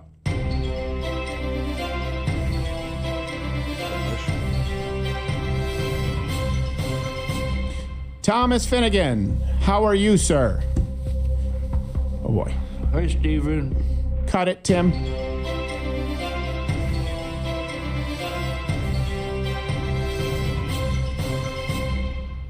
And the silver lining here is, like Andrew pointed out and Josh, they were talking about, that it was based on a lie. All of this is based on a lie. I know that I was raised in Canada. Okay, I'm American. I was raised in Canada. I've buried relatives because of socialized healthcare. It is awful. I remember watching people extol the virtues of Canadian healthcare and seeing that film from Michael Moore, Sicko, right, where Cuba was ranked above the United States. So she's talking about the RSF's Freedom of the Press Index. You can now take this, check the references, apply it to all of these talking points. In 2019, they had the Healthiest Countries Index. Bloomberg ranked Cuba higher than the United States. Yes, the place where an entire month's salary may be able to buy you a bar of soap. The 2025 Global Peace Index, they ranked the United States 128th. Global Peace Index. What? Lower than Honduras? South Africa? You may say, hey, the United States is not perfect. But are we more violent and civil war torn than Honduras? Do you think you're safer than a South African farmer? I think they forgot to put the U.S. on these lists. Yeah. And they got down, they're like, oh, shoot, we forgot America. Yeah. Just slip them in at like 128. Rwanda is 91. What? Really? Yeah. We ranked below Rwanda? Significantly. Also below Cuba. Wow, some of these places are... like Trump is thinking about jailing journalists. Yes, correct. Yeah. No, I don't know if you know this. He should take notes from these other countries ranked far above us. Can you imagine if Sierra Leone had an Alex Jones? I have no idea. We must do something about the blood. The frogs are gay. I don't know enough about the Sierra Leone. I know the Sierra Leone Club, but those are basically just people, or no, the Sierra Club. Never mind. It's a different thing. Yeah. Yeah. It's just that's where they just go out and hug trees and shit. I'm sure they don't do that in Sierra Leone. No, probably not. They don't have trees. They use them all. They probably have Yeah, some. they don't care about clear cutting. Yes. It's like, is it useful? Take all of it. Burn it. It's always built into the definitions, too, of how they define these various things through these various UN and NGO organizations. And you start to look at how they define things and you realize, oh, I see. That's why it's all bullshit. Right. Yeah, I see what that's why it's all bullshit. The healthcare index didn't measure mortality rates, amount of treatments, innovation. It was just self-reported satisfaction. Well, you think in Cuba with an AK at their head, they're going to say, you know what, we probably could do a little bit better. Like, it cost me 3 months' salary to get penicillin. Yeah. I wonder if they define hate speech as being part of freedom of press. I bet they do. I bet they say you can't slander people. Otherwise, that's not real press freedom. And it's like, well, okay, but in the United States, you can call Trump the Cheeto man, say the most horrible things about him that you want to say. Yeah. Totally legal. You can call Charlie Kirk a Nazi. Mm-hmm. That's what they did. And that brings us actually to this next story, where there's a man here, French student. Unfortunately, he was murdered. So he was murdered. This happened Thursday. 23-year-old French student. Quentin is how we would, is it Quentin. Quentin Deranque. I know how you would pronounce the second. I'm doing it French-Canadian. People in France can correct me. He was, and before, it's a heartbreaking story. And it mirrors what you guys lived in real time that I think a lot of people have moved on from too quickly when Charlie Kirk was assassinated. And we went from, but he kind of deserved it, and people trotted out the lies, to desecrating, vandalizing every single memorial in a major city. It was either spit on, you had protesters, you had people destroying it. And we moved on from that, where I think it was way too fast. You need to understand that these people, meaning the left, they want you dead. They will justify it once you're dead. They'll say that they aren't, but they will, because they'll say, well, maybe if he hadn't, burned a Quran. Okay, then you scale it back. Maybe if he hadn't insulted anybody, let's scale it back. Maybe if his dog hadn't done a Nazi salute, let's scale it back. Maybe if he hadn't sit down on a campus and would listen to anyone willing to take the microphone, including to insult him. It's always, look, of course, it's never acceptable, but you shouldn't be doing X, Y, Z. Well, in this case, French student, and I'll get to the media coverage thereafter, he was beaten to death by French Antifa, basically. Tensions between the far right and hard left in France are at boiling point after the death of a young man in Lyon. The 23-year-old known as And by the way, we'll was blur struck it, in the but head I during a understand that this can be confrontation. disturbing. He later died from his injuries. Activists from the far-right women's group Nemesis were protesting against a University of Far-right. by hard-left MEP Rima Hassan from the party France Unbowed. According to the Nemesis Collective, Canton was part of the security team responsible for ensuring their safety.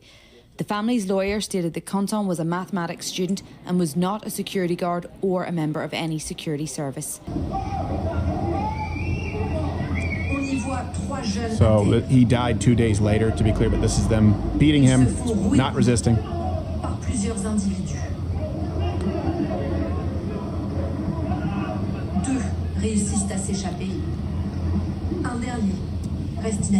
Now, let me make this really clear, and then I'll give you the clips and all the references.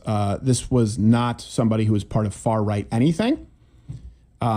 This is someone who probably would be a part of what you would consider in the United States, you know, moderate right. And these people weren't far left. You can't fit a pencil between them and the mainstream liberalism, leftism in Europe, or even really the Democrat Party, just to be clear. So they'll say, these are far right, far left. No, there is no fringe left. You cannot find a single member of a national head of the leftist party in that country, or in the United States. Take every single member of the DNC at a national level. There's nothing about them that is moderate. Abortion up until and including birth period, censorship and removal of speech, all of it, as radical as it gets. I'll tell you what this guy believed. So who he was protecting a woman's group there. It was called Collective Nemesis. The French media describes them as far right. They write, they bear the name of the Greek goddess of vengeance and specialize in direct action. Created in 2019, the Nemesis Collective, which identifies as feminist, consistently blames immigrants and Muslims for sexual violence. That would be terrible if immigrants and Muslims weren't committing the lion's share of sexual violence. By the way, I didn't realize we went late. You can go and watch Andrew Crucible on YouTube, the extravaganza here on Rumble, 5 p.m. Eastern every night. And if you're not a member, hey, we're going to continue on Rumble Premium here. We're going to play Pokemon or Racial Slur. You can click that button, join up, or if not, you're going to go on to Tim Pool, and we will earn your viewership tomorrow. Here are the radical right-wing extremists in their own words. Nous sommes la génération sommée de se taire lorsque ses agresseurs ne plaisent pas à nous toutes, Oser le féminisme ou Caroline de Haas. Nous sommes la génération de Claire, violée par un centrafricain sous QTF. Nous sommes la génération de Luna, petite Suédoise. They look quite a bit different from our feminists. You guys notice? Yes, I'd. That was there. Okay. Watched all that. Islam is collapsing, which is great.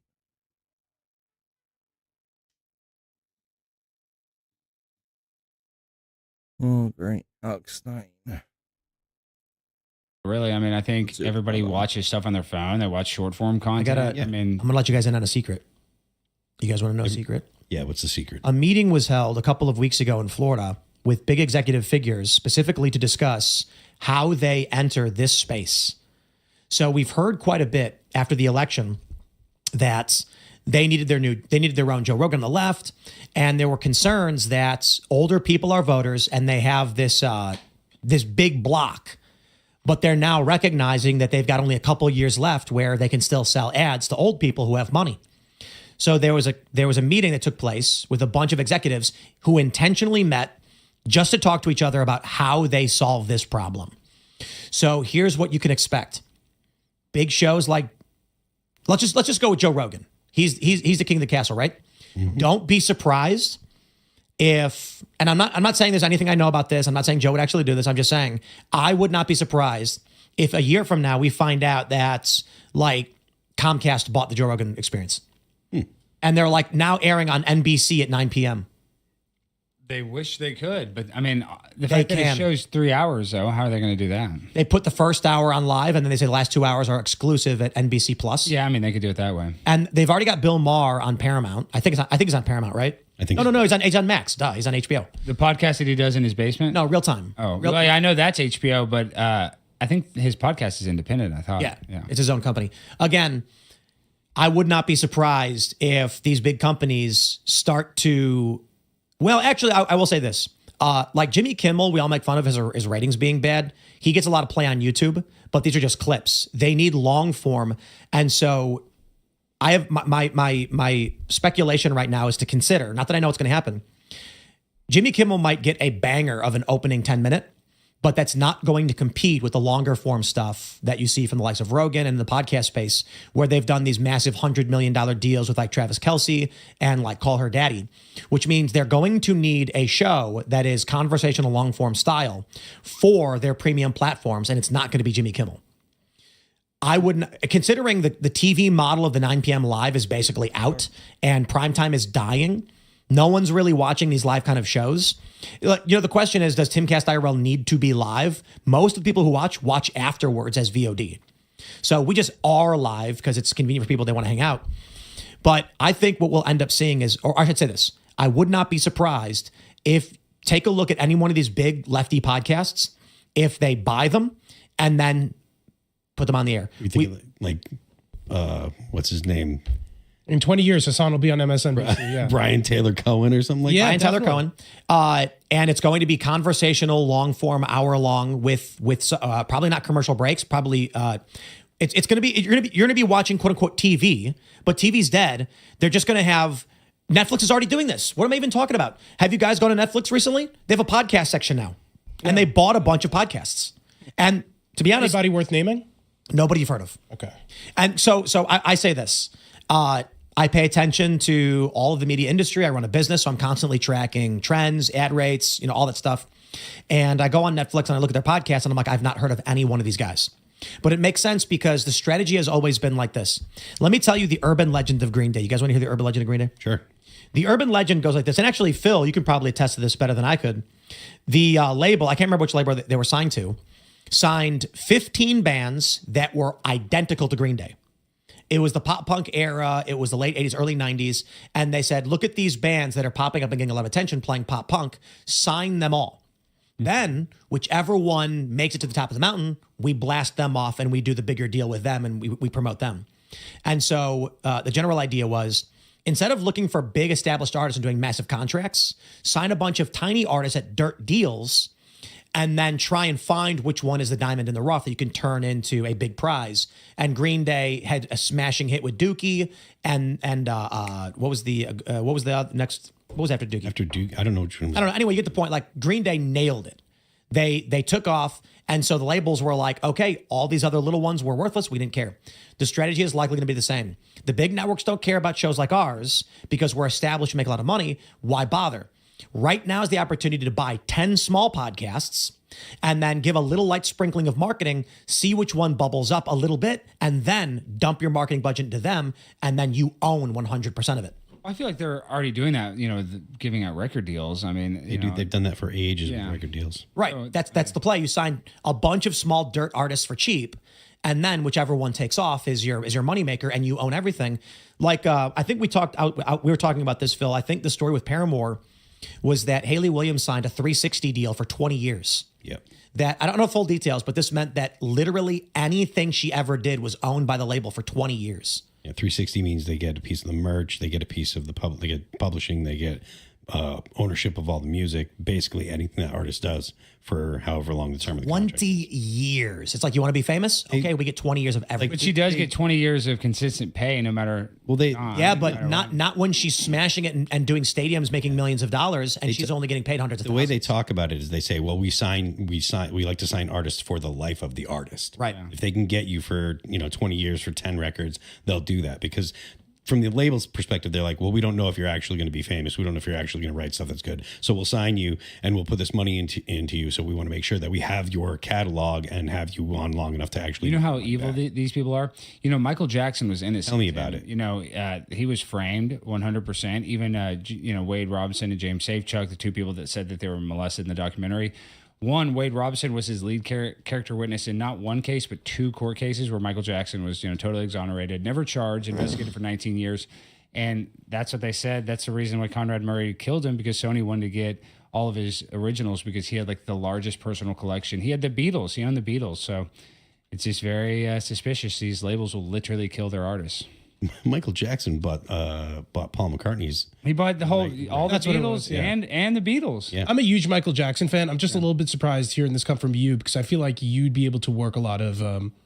No, Michael Jackson was innocent, and even the one settlement he paid to Jordy Chandler, they were going to fight it, but it was just easier to pay him because there was no criminal charge with it. So it was just easier to pay the guy and make him go away. And on top of that, Jordy Chandler's stepdad, who was the one that kind of motivated Jordy to say all this, ended up dying under mysterious circumstances, like did a suicide and quit his job as a dentist, like totally spiraled out. But if you just look at Wade Robinson, that's the guy that was in the key guy in the documentary Leaving Neverland. Literally, he dated Michael Jackson's cousin after his death, was at his funeral, like loved the guy, defended him in multiple court cases.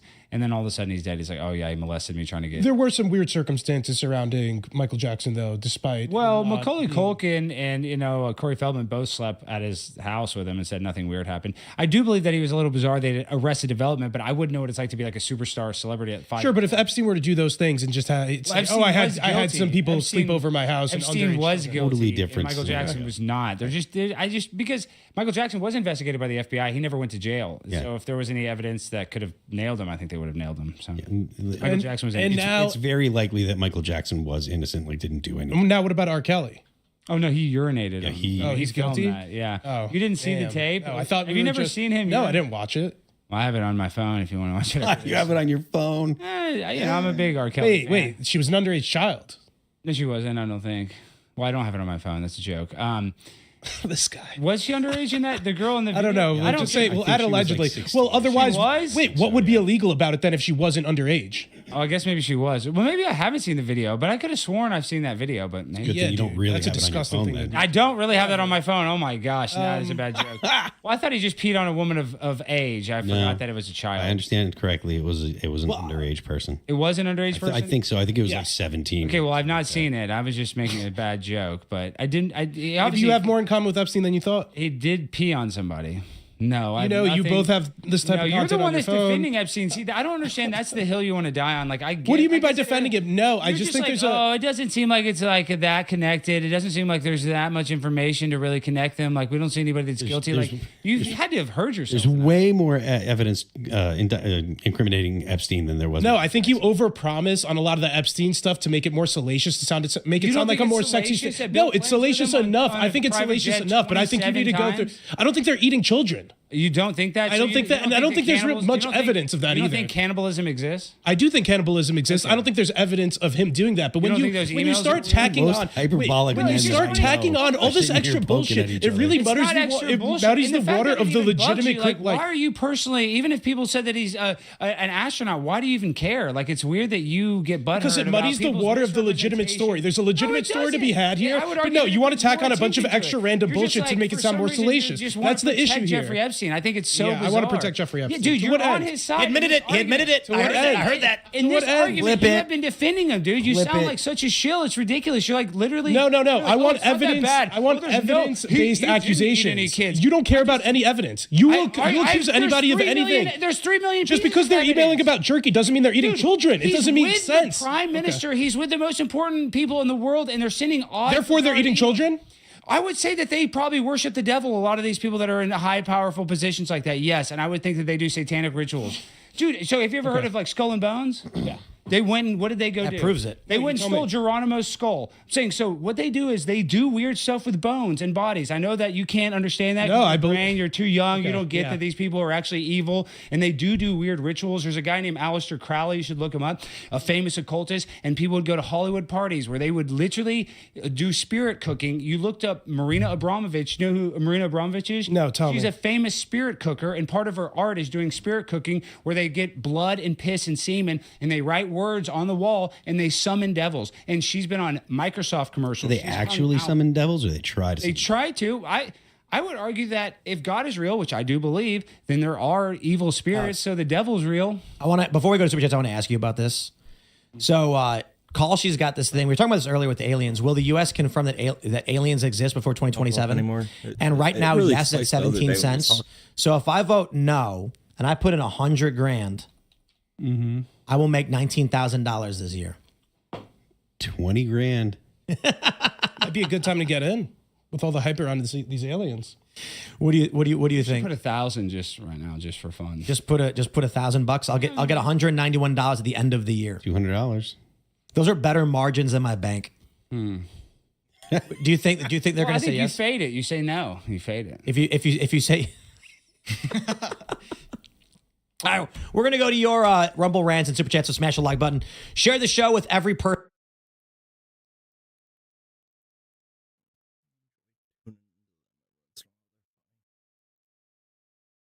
Was I going to see?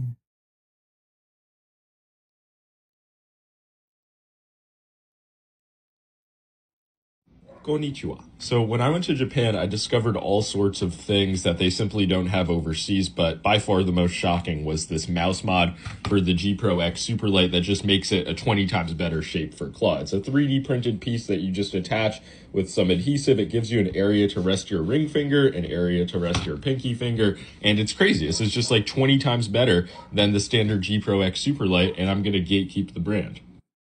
Konnichiwa. So when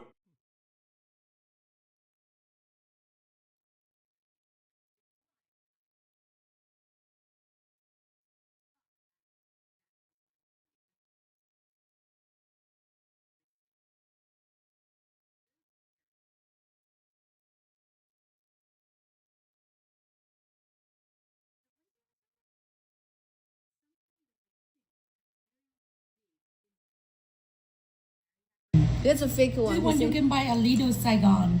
So today, the fake bingo, but it's broken, okay? So this will cover that, okay? Okay. Easy, huh? You see that? Do this way, you will smell. Yeah. Like the plastic. You smell it? I smell lotion. Yeah. Sometimes when you wear, the smell maybe will get in your body. Can you smell? You see that? That be cover you. Take out, you will. No. I want a new one. There's a fake one. This one you can buy a little Saigon. So today, the fake bingo, but it's broken, okay? So this will cover that, okay? Every day.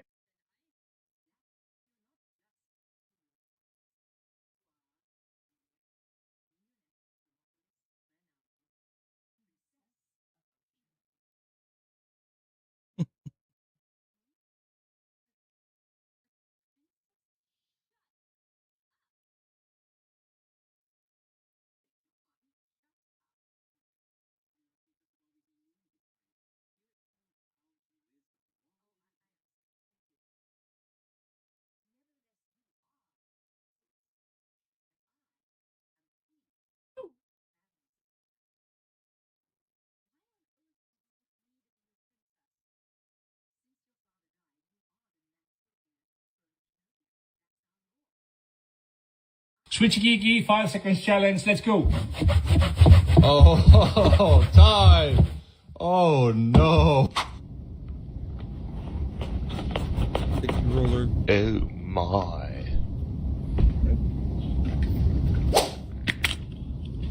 Washable egg. We're fine on the first, like, 3 Nope. squares, and then this glove thing. You make that. Wow.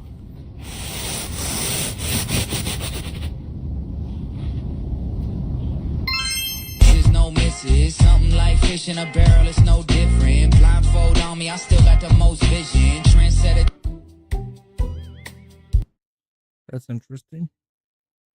Jay Dyer debate. Was a Platonist. That's modern. That's all the way to the 20th century, 21st century, almost 21st century. There's Platonists today. Actually, I just met someone. I was in Athens, Platonic Academy. So I don't know how you just thought that. Gemistus Plethon was debating Orthodox Palamites in Constantinople in the 1450s.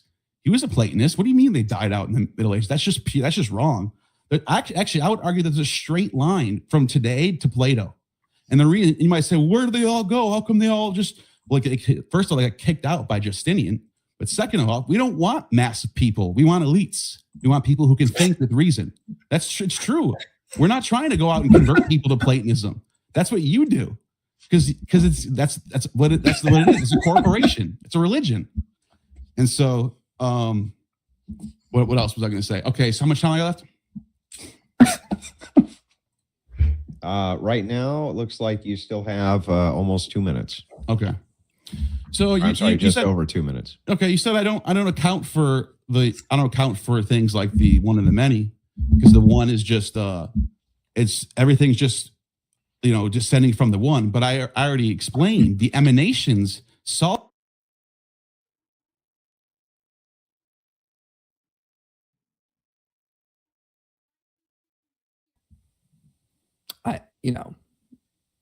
It's bad there. That's all I'm saying. From what I've heard on the inside. Dawa losing it over bros being bros. It's banter. Yep. Yeah. They're like, I got to find this clip because Malik said it last night where he says he said something like, inside, it's like, it's even worse. Like you see all the fighting on the outside, but it's even worse on the inside. But yeah.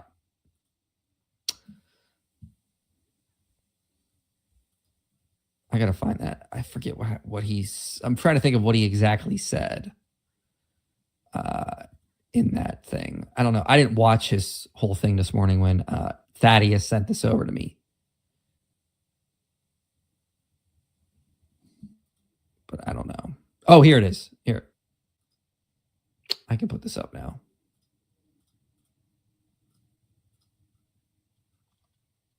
It's not even worth it. It's not worth it. If people like Jay can speak and are going to exist in this community, then there's no hope. And the thing is that I can tell you guys boycott. We boycott Jake for a bit, and you guys will forgive him. Hold on, I think I need to go to the 8-minute mark. It's like around there. I don't think it jumped for some reason. All that, it's all fake, bro. Like, I don't care what you guys like, how you guys want to justify it online. Like, I've been around the world 3 times, and I know like fake when I see it. And it's just so much behind the scenes. And even the way I like, bro, if y'all think the stuff I say is crazy, like the behind the scenes stuff is even like worse, you know? So Malik is saying the stuff he shows publicly, it's even worse behind the scenes, the way they fight with each other and they're attacking each other. Like, as he said, he's been rear-ended by so many Muslims. Not in the Zut sense, but he's been rear-ended by so many Muslims. Most likely in the Zut sense. Oh, and he says he knows fake when he sees it because he looks in a mirror every day and says, I'm a gangster. Yeah. I mean, like, that's the thing. Like, you join Islam and you immediately start fracturing and fighting. I mean, look at poor Jake. Brancatello. Apparently he's been in on the doxing, according to Malik. I'd like to see what he has to release on that. But, he joined Islam and now, like, half the Dawa guys hate him. Like, I can't imagine being in that community where you have to walk on eggshells all the time, always competing for attention. Like we go on streams and we talk. They talk about how they have to record each other's phone calls just in case they need to have dirt to use on each other. I've never recorded one phone call with Than or David or anyone. Like, we don't try to keep dirt on each other over here. I don't get this. Oh, man. I have a whole Google Drive folder on you, Mike. Man, all right, you're done. You're done then. Instantly. I'm just joking. I know. Sagana forever. David Wood 2026. All right. Hey! David Wood, you're way me over. Muslim politician in New York wants to ban dogs as pets in the city. Wait, did Mom Donnie say that? Mom Donnie's trying to do that. I heard rumors about this, but I don't know. I'll look it up. How many Muslims died in Yamama? What Rip does- preservation. I don't know. A And the bunch. babies. How many Muslims died in the Battle of Yamama, David? Not sure.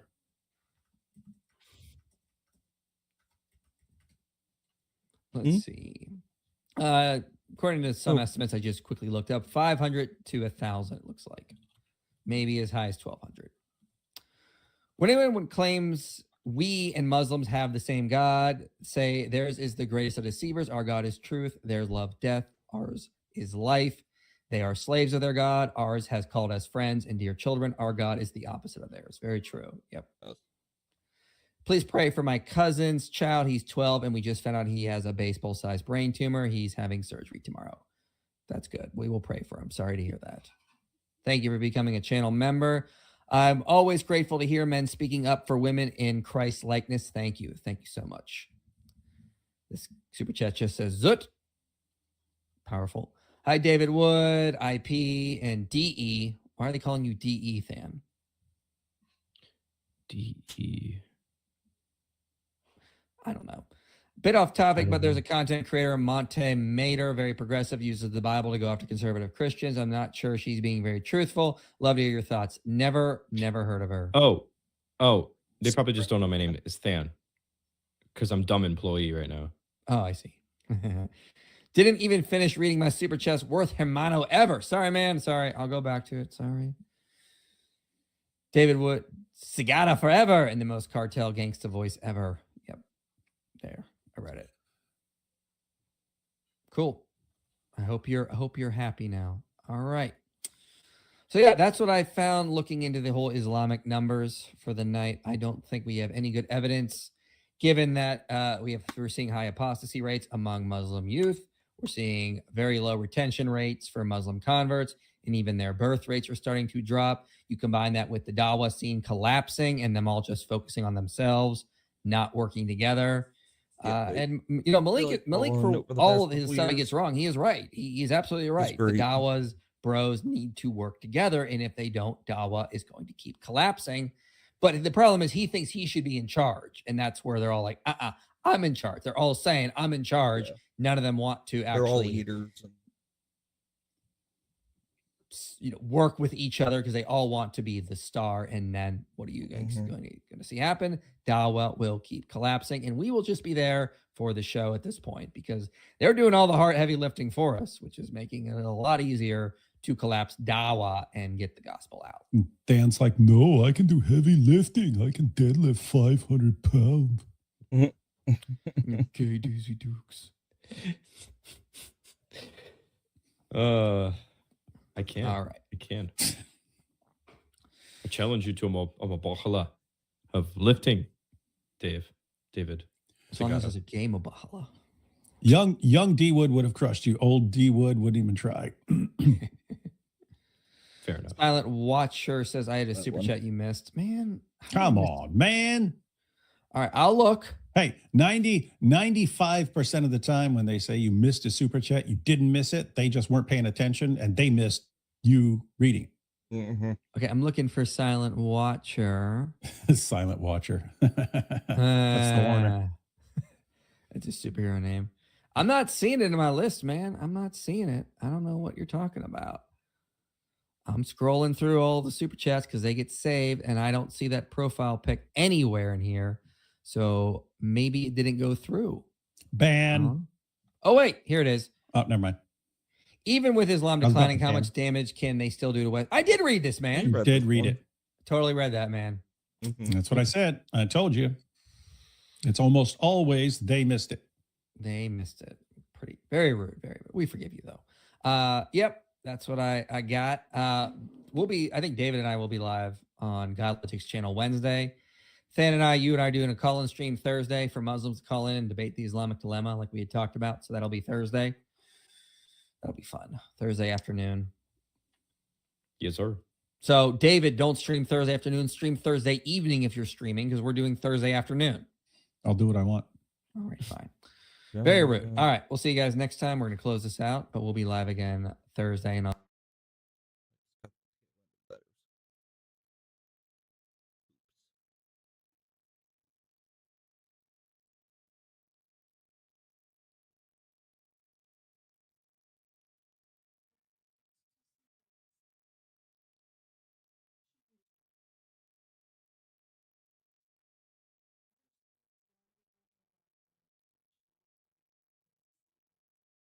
There's not a chance in hell. Republicans are dead. They're gone. And I've been saying this for 7 months now since the propaganda spigot turned on. Now it's 45-42. That is damn near literally split. It's 50-50. Look at the age breakdowns. Age 18 to 24, Democrat 50-22. That is a historical norm. That is not new. In fact, the fact that they're celebrating that on the left is indicative of how bad they are, because that is a typical demographic for Dems. 25 to 64, it's a dead tie. 25 to 64. That is the sweet spot demographic. That is it, right? It's a dead heat. Age 65 plus, GOP 42 to 32. The GOP, the boomer generation, is the biggest. We are a top heavy population concentration right now. The boomers are the heaviest at the top. There's the most boomers over all generations. They're going 42-32, and meanwhile, you got everyone 25 and above tied at 35-35. The only thing that you got for the lefties is the 18 and 24-year-olds who are pushing your party so far to the left and so far in the progressive socialism world that they're going to actually net you lost votes. Y'all, I'm just telling you, they're not telling you the whole story. They are overtly hiding things from you. And as we get closer and closer to the midterms, you're going to get closer and closer to the real truth. And it's going to be a lot closer than you think it is. And it's going to be a lot closer than all the propaganda tells them. All you have to do is look at their actions. Hillary Clinton, Barack Obama, John Fetterman, Stephen A. Smith, Wes Moore from Maryland, they're all attempting to moderate. They're all attempting to push the Overton window back into the middle to adopt to more of these demographics. But it's not going to work. The idea that they're doing that is indicative of everything is not what they think it is, or they tell you it is. This is my whole point. I'm trying to bring you very important details that no one's telling you. That's why I source everything. But even if you look at this right here, where'd I go? This part right here, plus or minus 3.1. You know what that means? Well, let me tell you what it means. Plus or minus 3.1 means it's either dead tie, or so the maximum is 48 Democrats and 39 Republicans, or it's a dead tie. Actually, it'd be reversed. Sorry. It'd actually be 45-42. So anybody that tells you they know what's going to happen is lying straight to your face. Anybody who tells you who tries to dissuade you from being involved in the process of voting like you're losing, grinding like you're losing, sharing like you're losing, and being overall involved harder than you ever have because you're saving your country, you are this close to cementing the wins you voted for. You're this close. You've been doing it for 10 years. Just all the naysayers and black pillars just won't shut up about anything. So that's where we're at. That's why I'm never going to black pill you. I'm going to tell you exactly what I see, and I'm going to source everything and make up your own mind. But I'm sure as hell not going to tell you the chicken.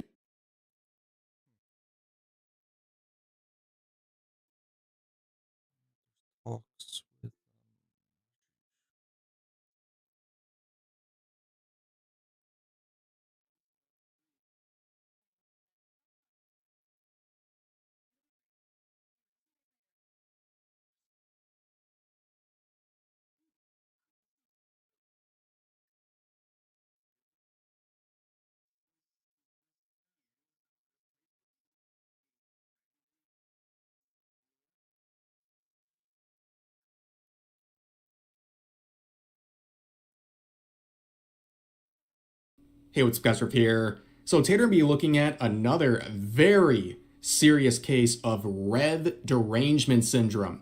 Now, yesterday I talked about how I am blessed to get free content out of people who are whining about me on places like Twitter, right? But this is one of those rare situations where I'm not exactly happy to be talking about this topic, but I feel like I should, because these people are not attacking me, who can defend myself, Instead, they're talking about my fans in a very creepy and just downright hateful and just obsessive way at this point. This is what we're talking about. A cosplayer for, at this point, nearly a month, continuously sharing photos and reacting to photos of a random convention goer who's wearing my merch with the sole purpose of harassing them, even saying seeing this person is equivalent to 15 9/11s. That's right, ladies and gentlemen, that's how deranged these people are. Now, this is a continuation of a video I made about a week ago, and to give you the very quick rundown for the context of today's video, basically you have this VTuber named Jelly from the agency FaZe Connect, who made a comment on Twitter basically saying keep politics out of Minecraft based on this event right here.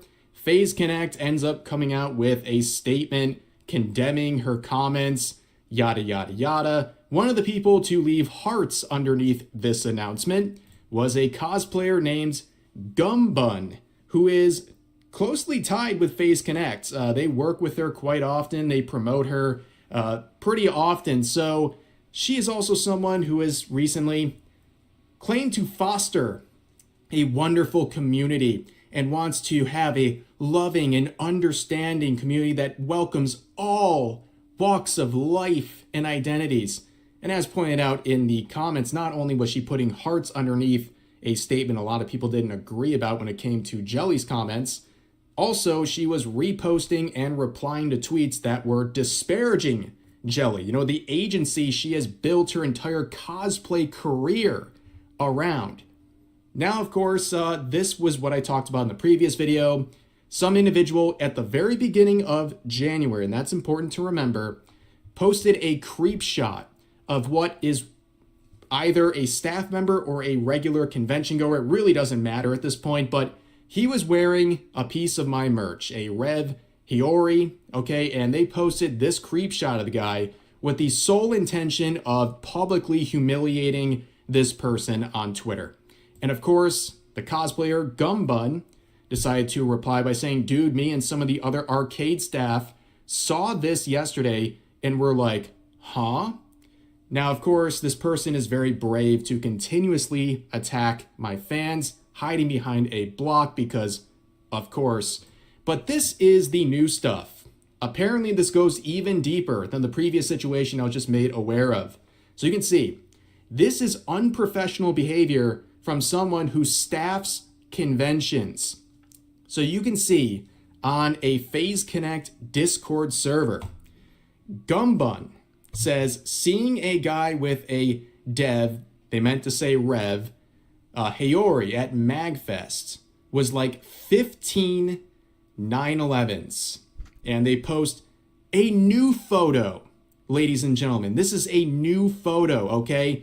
They have multiple angles. Now, whether this cosplayer took the photo or someone else took the photo, we're not really sure. But either way, they have quick access to this and are posting it in multiple places and responding to people posting it in multiple locations. And as with the last video, thanks for the free promotion and thanks to this Giga Chad, this absolute Giga Chad, for not only supporting me, but having the balls to show up to a convention supporting me and this community. And of course, I'm going to use people like Gumbun, who can't stop talking about people who support me, to promote the same merch. So if you want to get your hands on this Hiyori, which is something you throw over your clothing at conventions to support your favorite content creators, you can find it on Ooh Market. I'll put a link to this in the pinned comment and description if you want to check it out.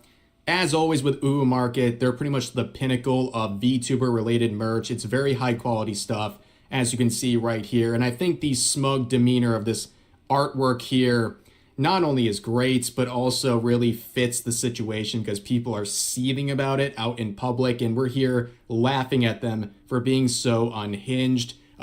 If you want to support the channel, you want to support the community, and, rep my merch at whatever convention you go to, please check this out and consider purchasing it. So let's get back to the actual post, because this is truly unhinged, right? So they say this is worth 15 9/11s. That's how impactful seeing someone wearing my merch at MagFest was for this individual. Now, what's really important here, I want to point this out because this can't be understated.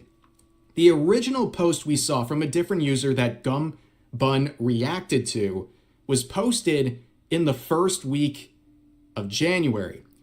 This was posted in the FaZe Connect server at the end of January. This person has been dragging this random person, sharing around multiple angles of creep shots featuring this guy for nearly a month. And that's all I'm aware of, because I wasn't aware of any of this stuff until recently. So who knows where else they're responding to and also posting this sort of stuff. Yeah, who knows? Because it's probably a lot worse, because they're giving us absolutely no reason to believe that they would not resort to posting this in other places.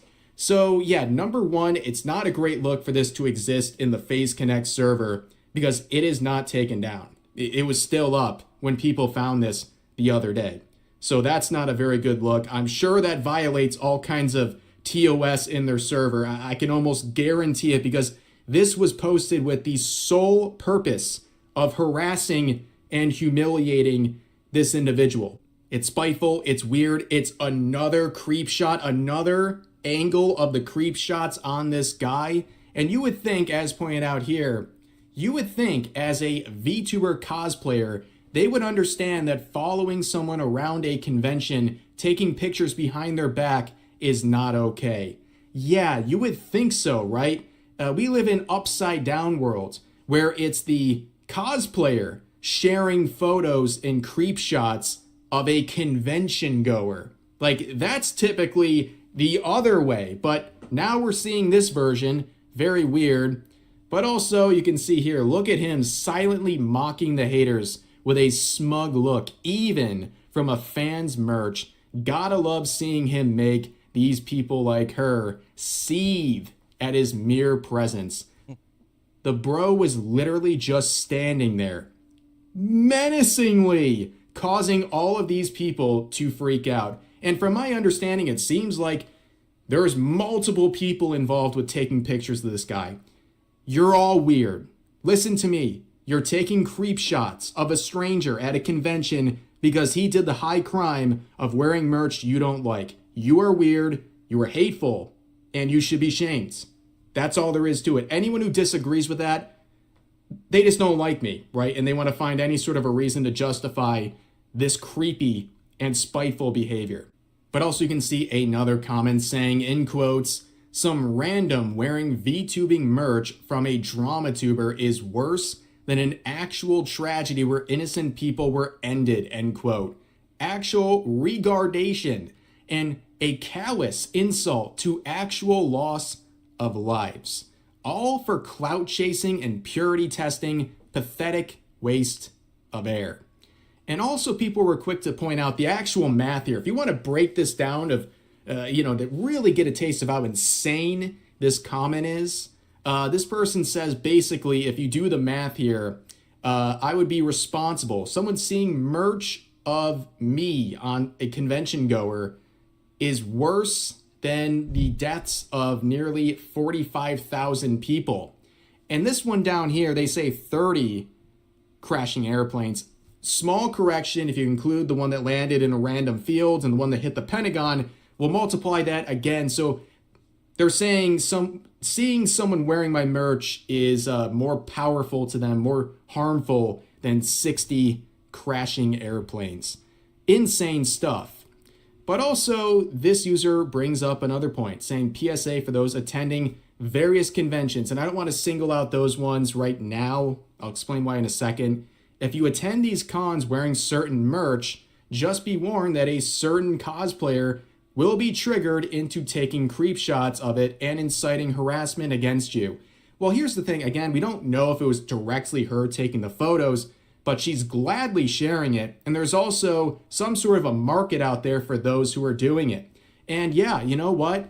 If I was going to MagFest, where this actually occurred, by the way, yeah, I don't know if I'd feel comfortable, or at least you should have a warning. You should be aware that this could happen, especially if Gumbun is at that convention, because she clearly has no issue with sharing photos of you that are taken at a convention if you have the audacity to wear merch of creators she doesn't like. Now, people were asking, and you can see some comments here from Legal Mindset, people were asking, well, this probably breaks the TOS of this convention. And you would be right, by the way. I think it's very clear, okay? This includes not only how the attendees have to behave, but also, as you can see down here in the harassment section, the prohibition against harassment applies to not only attendees, but also everyone employed by MagFest, volunteer staff, guests, panelists, and hotel employees, aka anybody involved in this event, which would include, of course, cosplayers like her. And as it states up here, anyone is welcome at MagFest as long as they do not intentionally do any action that hinders the enjoyment of other attendees. Harassment of any kind, including but not limited to, and you can see down here, deliberate intimidation, stalking, harassing, photography, or recording will not be tolerated. I think it's very fair to assume that that sort of a rule would apply to what she did. Even if she wasn't the one who took the photos, the fact that she's sharing them online with the sole purpose of harassing this individual and doing it on a routine basis and engaging with posts like that on a routine basis. This is absolutely deplorable behavior. And again, if you want to go to a convention like this, just be aware this could happen to you if Gumbun is attending. Now, I say that knowing some people, that the Giga Chads in my audience might be like, okay, challenge accepted. I'm even more inclined to wear my Rev merch to a convention.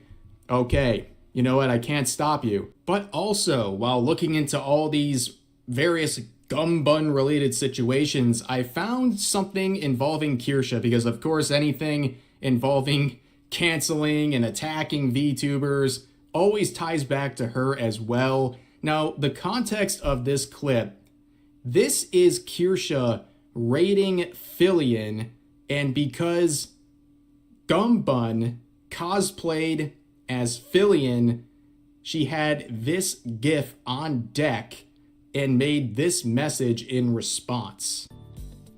This GIF was from a Fillion stream. I raid into Fillion because I'm friends with Fillion. It's very, very interesting. Very, very interesting thing to see here. I wonder if Aimee knew that I made this face because Kirsha raided. That's a little funny. That's a little funny. Wow, what a bitch! Yes, what a totally normal response to someone who did the high crime of raiding Fillion. Yes, this person not only made a cosplay, but made this GIF to highlight their disgust with Kirsha. I mean, what are we even talking about here? These are supposed to be the wholesome and inclusive individuals. It just seems like they have an issue with anyone who doesn't go along with whatever it is they think is the right sort of way to conduct yourself online. Totally crazy stuff.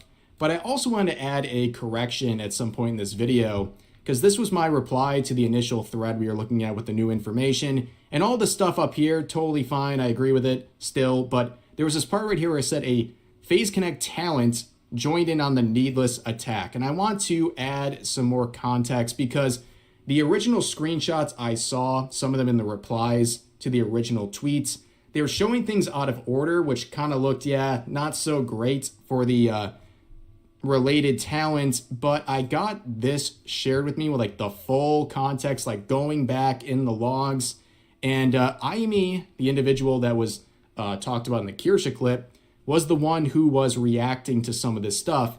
But to make a very long story short, you can pause and look at the full context. I think there was a misunderstanding here.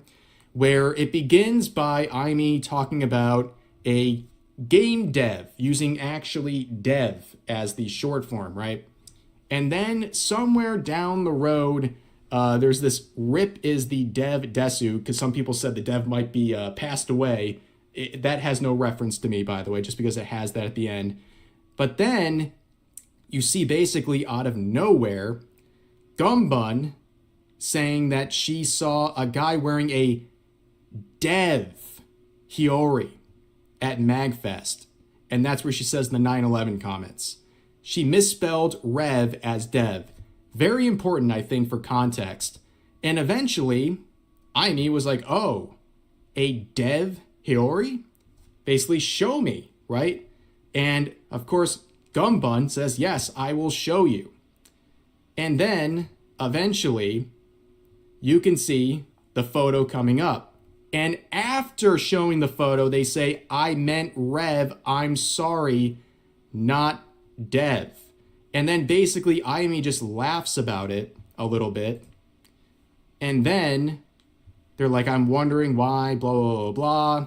They're just kind of laughing about it, right? And then there's people like crapping on me, whatever. It is what it is. And when I say people, I mean like random users of the server, whatever. That's not a big deal. But then eventually, they say enough about Nico Love Live, referring to me, and then they change the subjects. So maybe I'm naive, fine, whatever. I think this was, in terms of Aimee, the actual FaZe Connect talent, and her role, I think she was responding to a misunderstanding, where she thought Gumbun was talking about something else, and because of the misspelling with Dev versus Rev, and then they just kind of laughed about it, and then they changed the subject. So if that's what the proper understanding is, then that talent didn't do anything wrong. I could be naive. Who knows? But I just wanted to correct that because it was a small part of that reply there. Okay? But one more thing I want to point out here. This Gumbun individual who is normally very active on Twitter, not so active. In fact, ever since all this stuff happened almost 2 weeks ago, they've been radio silent. They haven't said anything. They're clearly just waiting for this to blow over, but they're still active in the FaZe Connect Discord servers, as pointed out here, where they are tweeting or responding as recent as 2 days ago. So yeah, they're not just like taking an MIA from the internet. They're still going with this situation. But yeah, another great opportunity to promote the amazing Rev Hiyori. Hope you guys enjoy it. Hope you check it out and give it a chance. But anyway.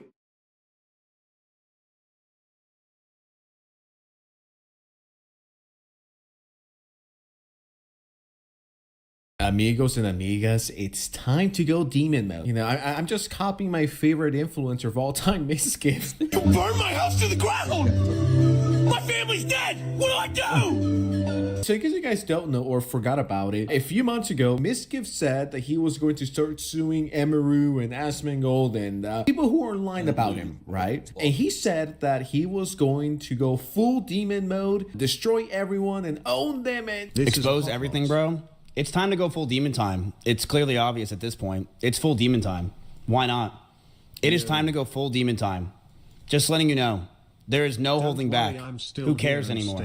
I will expose everything about every person that you've ever known. And it is time to go full demon time. And it's been like 2 or 3 months by now. Demon mode has been nowhere to be found. Demon mode sounds like something an edgy 12-year-old would say after you steal his girlfriend in Club Penguin. Oh yeah, you stole my girlfriend at the coffee shop. I'm about to go demon mode. It's just a 30-something-year-old man trying to act tough. But lately, stuff hasn't been going his way. As a matter of fact, he's been getting destroyed by the Roach King, Asmongold. So the YouTuber Legal Mindset recently made this video about the situation and the lawsuit, and honestly showing how cooked Misgift is. Now, as someone that's talked about Misgift in the past, I think this is a pretty fair follow-up. I am scared of getting sued by Misgift. He might be going demon mode on me, so if you guys could drop a like, subscribe to the channel, send me your life savings, that will be much appreciated. Anyways, enough yapping. Let's just get right into this. If you don't don't know, Miskiff is in his quote unquote demon mode, and he's gone off suing absolutely everybody,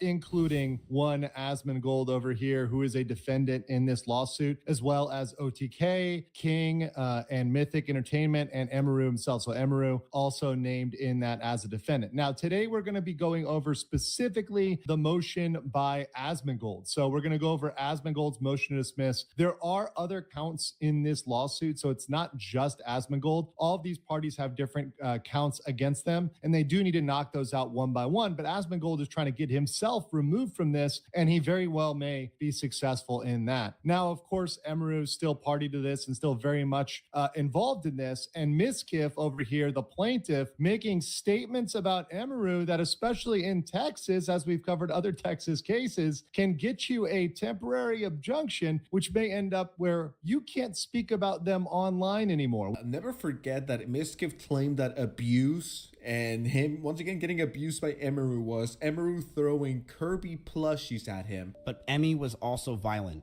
She would throw clothes or plushies at me, and I punched holes in the walls or slammed doors in aggression. I one time did say I was going to kill myself during an argument, but Emmy was also violent. She would throw clothes or plushies at me. And I don't know why Miskiff was acting like those were like bricks Emaru was throwing at him. Like, how is a 40-year-old man scared of plushies? So let's jump right into this. First of all, this is from a court document that was filed right in the beginning of February. The fun thing about this in this case, and this is a public document, anybody can look these up. These are available to quite anybody. Mr. Miskiff, who tried to hide his identity there, was kind of called out by Asmon and said, hey, if you're putting my information out there in the lawsuit, I'm going to correct the record and get you in the lawsuit. So what it is a motion to dismiss pursuant to Federal Rule Civil Procedure 12B6. So I'm going to get into the specifics here. So Miskiff filed this defamation claim against Asmongold. So specifically, he's a count of this. One of the counts of the lawsuit. This lawsuit is made up of several counts. There's other claims against OTK, Mythic, and Emaru, but all of this stems from online commentary by Miskiff about him and Emaru's former relationship. And the problem with this lawsuit for Miskiff, this is something I identified from the beginning, is that many of these comments and admissions were made by Miskiff himself. And this is something that Asmongold brings out beautifully in this response and in this motion to dismiss. So, for example, here, when you look at the actual document, and this is stuff that Asmongold and his legal team put together, when Miskiff is crying about being called aggressive or,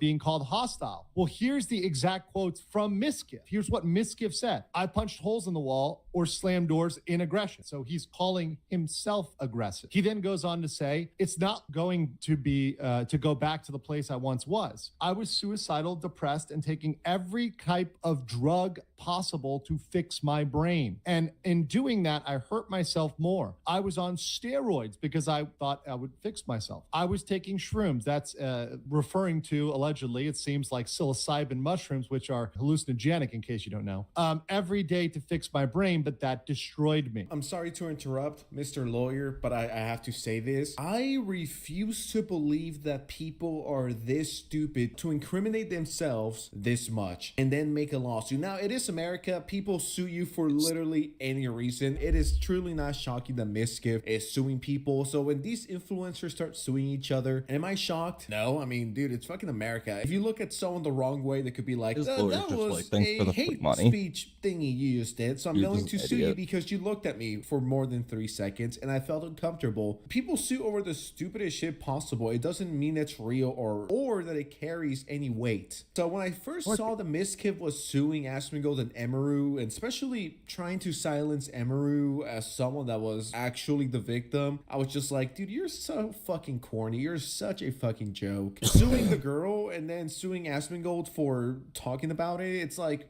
okay.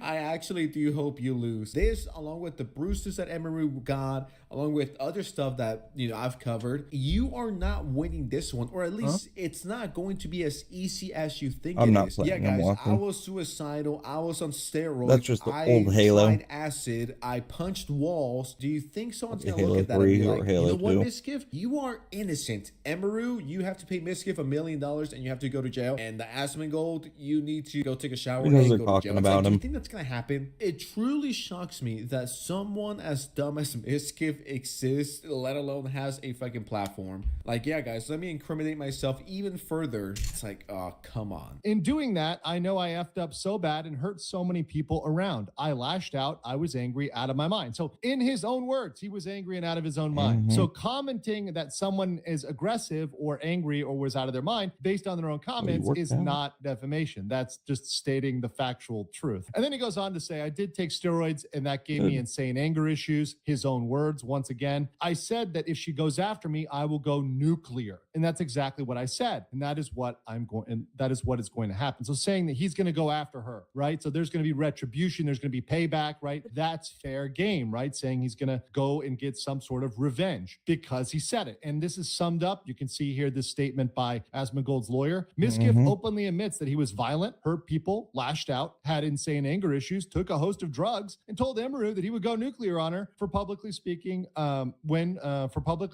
what happened. So saying, hey, look, this is all stuff you said, Miskiff. You openly confessed to your own actions. So any comments by Asmongold or anybody else on the internet about this is not defamatory. You cannot go and sue everybody who decided to play your own video or state your own facts. I'm asking myself, how does this lawsuit carry any weight? Yeah, I'm going to sue you because you talked about stuff that I said publicly. It wasn't leaked. It wasn't private. This is stuff that I went on air live and said. But I'm going to sue you because you shared your thoughts and your opinions on it. Is Miskiff going to sue everyone that talks about him? Like, is he going to sue WestJet? Is he going to sue Pegasus? Is he going to sue me because I'm reacting to a lawyer reacting to the court documents? Or because I called him an idiot? Or because I said that his face looks super punchable? It's like, well, what are we doing here? This carries no weight. Like, it says right here, Miskiff openly confessed to his own actions, so commenting on this is not defamatory. Should Asmongold be getting sued because he decided to talk about this on stream? Now, whether you like Asmongold or not, that's completely irrelevant. I think suing him for reacting to a video about stuff that you said is beyond stupid. That's on you for not knowing when to shut your fucking mouth.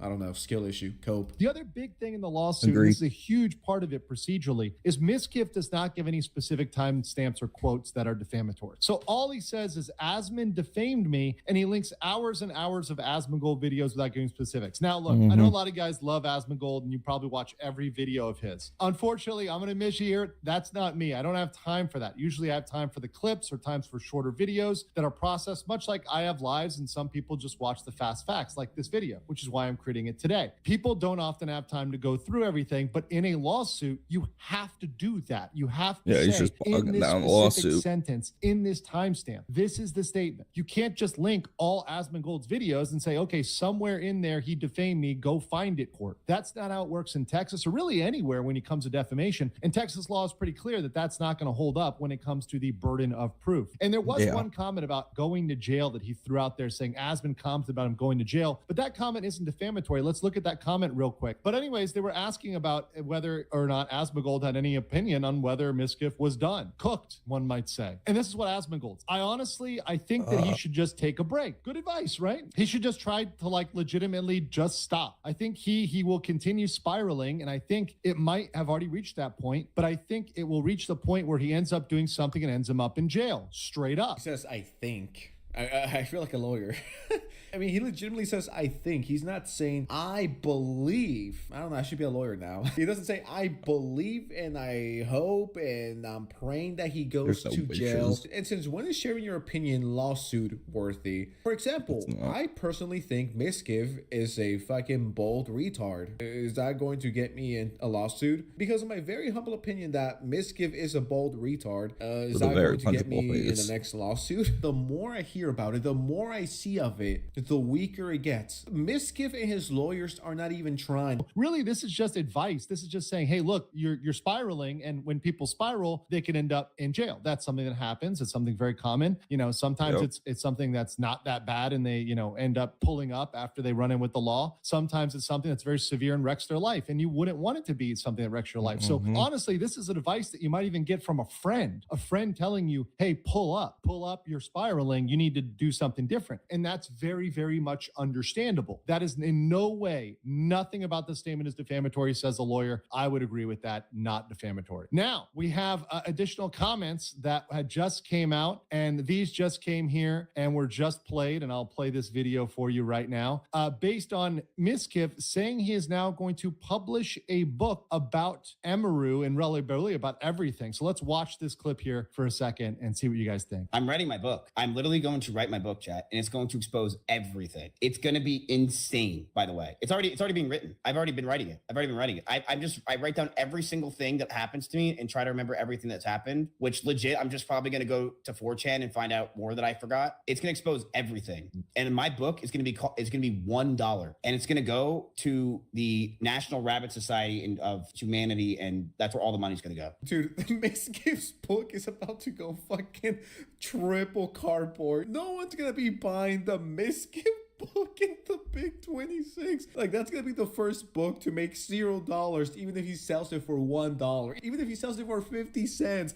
Yeah, guys, I'm gonna write a book about my ex just to show you guys how over I am at my ex. I clearly don't think about my ex, guys. Trust me, I forgot about her. Who is my ex? I don't know. Anyone that takes Miskiff seriously in 2026, stop. You cannot take this guy seriously in any way, shape, or form. So obviously, when you look at that, when you look at the intent behind that, that is something, the implication is that he is going to use that to harass Emaru and to continue to harass her. And even he jokes with the donation about something that, once again, a reasonable person, anybody who's been following this knows that's about Emaru, right? That's obviously about her. So threatening to publish this book, we've looked at Texas, we looked at this case, when we're looking at especially the Tectone case, we saw how easy it is to get certain injunctions filed in Texas. And you could certainly go over, especially in the counties they're in Texas, and get a temporary injunction, because you can say, hey, look, he's harassing me. He's trying to continue to harass me, right? I don't like that. I don't think that's productive. That's not good. This is bad. This is, he could do whatever else or say whatever else, which could damage my brand online. Hey, that might be enough for an injunction in Texas based on some of what we've seen. So we could have Emaru out here, if she pursues it, if she decides to go down that rabbit hole, no pun intended there, and go through that, she could get an injunction against Miskiff. So my judgment here is there's a high likelihood that Asmongold's motion is granted as to the claim of defamation against Asmongold. I think he's got a very, very strong case, and he made very, very strong points. So I think that Asmongold may get out of this lawsuit.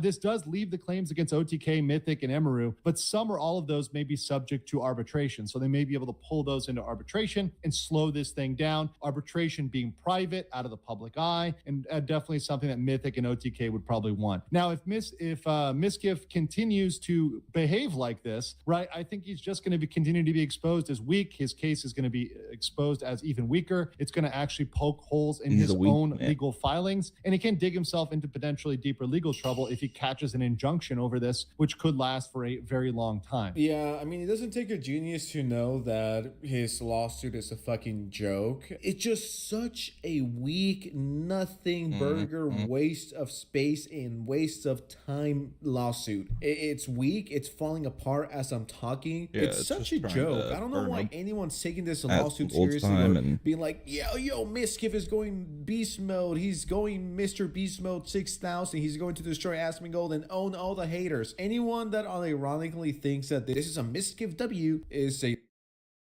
Alright guys, before we get into this video, we need a moment of silence for the Pokimane Tier 3 Sims who just got the worst news of your life. When I say that Pokimane Tier 3 Sims are on suicide watch, I am not kidding. So this is something that I wanted to talk about a few days ago, but I was moving, I was traveling, I was just so fucking busy. I truly couldn't do everything. My mind was in a million different places. But, so about a week and a half ago, this TikTok went pretty viral, and it said Pokimane debuts her neighbor in latest videos. You guys could see. So this is Pokimane soft launching the new boyfriend allegedly. And yesterday, Pokimane dropped a new video with, once again, the same guy. He's just my neighbor. She's calling her neighbor. Now, is this situation beyond unemployed? Yes. Does it matter in the grand scheme of things? No. Is it absolutely fucking hilarious to look at? Yes. Because she can't have a boyfriend and maintain her viewership. 9/11 to the Tier 3 Sim. So let's just go back to the beginning where everything started. So the video has copyrighted music, so somebody's gonna talk over it. We have Pokey going to the gym. We got the guy. You know, the neighbor. More shots of the neighbor. I don't know what else to say. More shots of the neighbor. Oh, okay, that's a lot of shots of the neighbor. More neighboring. Okay. Oh no. They gotta be going through it. This has to be worse than a breakup. I mean, I even tweeted about this a few days ago. I totally forgot about it. I said, tier 3 simps on suicide watch. That's my Twitter, by the way. Make sure you follow it. I will really appreciate it. I could already see a tier 3 simp seeing this, crying, and being like, I gave this woman 85% of my monthly check, and this is what she decides to do with me. She's not dating me, even though I gave her my life savings. If I had the fan base that Pokimane has, I would be shitting myself, because those motherfuckers are insane. To all the Poke simps that give her 70% of their paychecks each week, that's definitely her boyfriend. Sorry, I meant to say her neighbor. So this is how it pretty much started. Once again, tier 3 simps on suicide watch. Her tier 3 simps right now. I don't know about you guys, but me and my neighbor, we don't get this close. I mean, I wish, but we don't. Okay, I'm kidding. I don't think this is something that neighbors do. And the fact that Pokimane is like 35 years old, scared to reveal her potential. Is this coming from a speaker, or is it just sounding bad in general?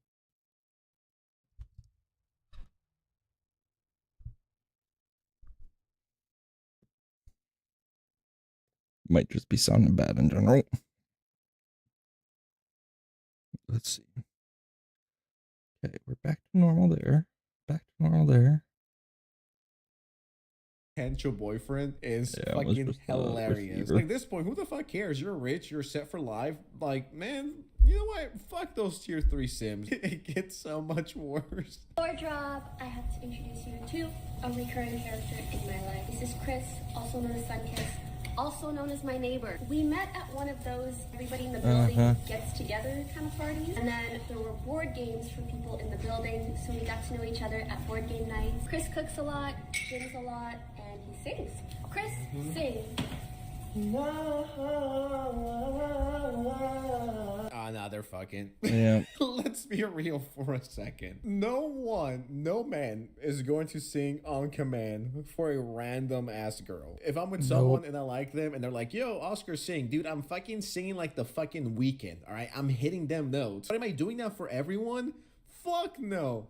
Absolutely not. It is over. Tonight, I'm going to light one up for all the tier 3 simps that got their heart broken. I'm making this video the day before Valentine's Day. This is so fucking funny.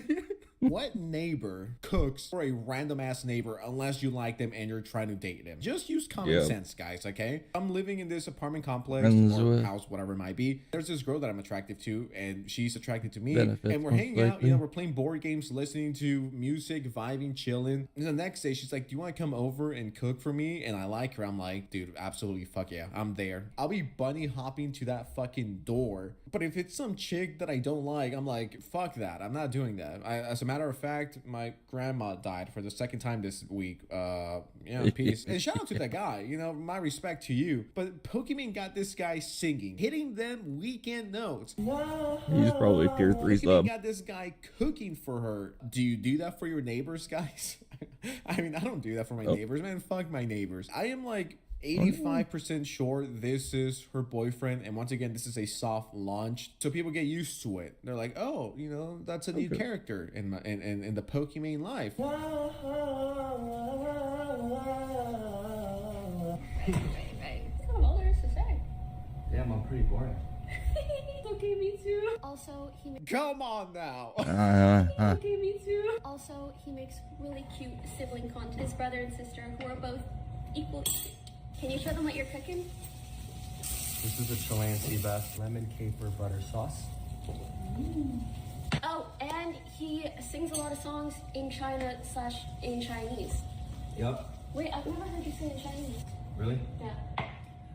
我们今生注定是沧桑. I mean, honestly, I don't even blame Pokey, dude. Dude, if I was gay, I would definitely be sliding in his DMs, dude. He cooks, he's handsome, and he sings in Chinese, and knows Chinese. Dude, it might be time to switch sides. I gotta keep it real with y'all. Do I blame Pokey for this? Absolutely not. I mean, the guy seems chill, and I don't think he deserves any hate from the insane, overweight, 7,000-pound Pokemon fans. Sure, this is only a 1-minute video, but I'm like, he seems chill. I don't know. Like, I don't know why she's beating around it. Like, dude, just say, yeah, this is my boyfriend, and we love each other, and we want to, I don't know, make out or something. I don't know why that's such a hard thing to say. Like, it's already public. Like, I'm sure some people will be pretty mad and, you know, might threaten to kill themselves. But I mean, who the fuck cares? This person says they're definitely smashing. You're not fooling anyone by calling him your neighbor Pokemon. She's scared to call him her boyfriend because she knows 90% of her audience will stop watching. Yeah, Do you that's guys exactly look what at it your is. neighbor like this? No. I mean, I know that I don't. Gotta pretend like they're not smashing so her tier 3 subs will stick around. 35-year-old woman scared to admit she has a boyfriend. I guess her neighbor cooks, sings, and goes to the gym with her. I want to light one up and I want to pour one for the Pokemon fans. Yeah, those boys. Those boys get their heart broken. Funny. If there's anyone that thought they legitimately had a chance with Pokemon just because they sent her some money, you are down bad tremendously. This person says, God forbid someone wants to control the information of their own personal lives. I mean, you're putting it on TikTok in front of millions of views. This shit isn't private. What are you on No build, about? I But guess. wait, there's more. The neighbor and her are also doing cute TikTok challenges. My bestie like everything fun. Take that. Take that.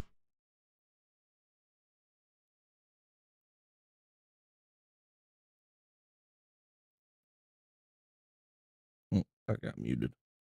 Yeah, that ain't a neighbor. Let's just put it that way. Now, once again, is this the most unemployed drama of all time? Yes. But is it hilarious to see? Yes, it is. I mean, no hate to Pokey and no hate to the guy. I mean, shout out to them. Anyone that has a problem with this relationship, like legitimately an issue with this relationship, you need to seek help. But yeah, with that said, RIP to the tier 3 Sims. It's gonna be a tough Valentine's Day. All right, guys, this is Future Sense. I want everyone to go subscribe to the second. That's funny.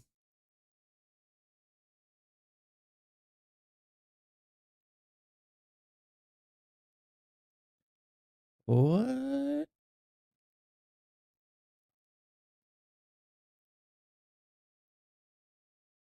Toxic game dev.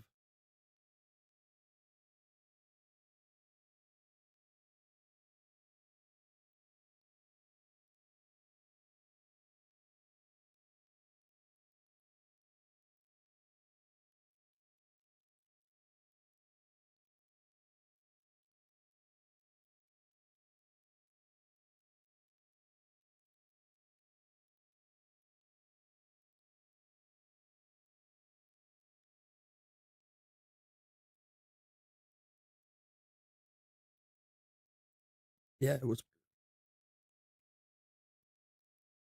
As you guys probably know, last week a high guard. So, right back.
This is probably the last video, and then I'll call it on the stream, I think.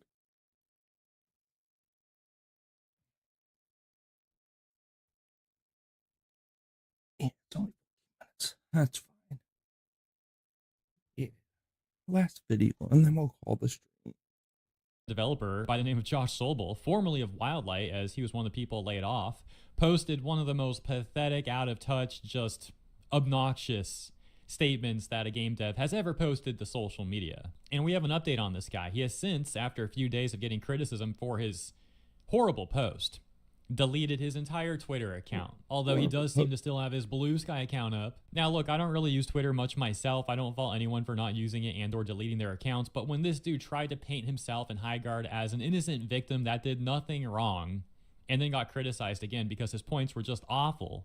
This was a grown man trying to come off like a giant victim. It was pathetic. And a few days after that, he deletes his account. It's just a funny look. I don't want to forget to mention either, not only was he trying to paint himself and Highguard out as a victim, but he also tried to say that gamers were just like problematic for criticizing his game, and he put a lot of the blame on gamers for Highguard's failure and also on content creators for negative coverage about the game. And it's like, bro, why are people criticizing the game? Why is the coverage negative? Spoiler alert, it's because y'all made a bad game. But these people never admit that stuff. They're perfect. They can do no wrong, apparently, and we're all the ones at fault. They're not out of touch. We are. Right. He even talked about, this was hilarious. He talked about, I'm not going to recap the whole statement. I think everyone's familiar with it, but I do want to mention this because, again, it's hilarious. He was like, during our internal testing, everyone that we had testing the game was talking about how it was a great hit. This was like the next big thing, that they had so much fun, and these people were totally unbiased. And it's like, dude, those people were not unbiased at all. What are you, crazy? How could you actually believe that? On top of the gameplay just being mid or even bad, it was also missing like basic competitive features, and they were trying to market it as a competitive hero shooter type of game. And it's like, what do you mean you tested that and thought it was great and it was missing basic functions? And then some of these devs and their gaming journalist buddies were saying things like, no one gave it a fair shot. It's not fair. Yeah, okay, 100,000 concurrent players. Yeah, you definitely had a fair shot. It's not our fault that the game was bad, like I said before. There's trash articles like this. Highguard's launch and rapid downfall shows how gamers love a flop story more than a fair shot. I'm exhausted.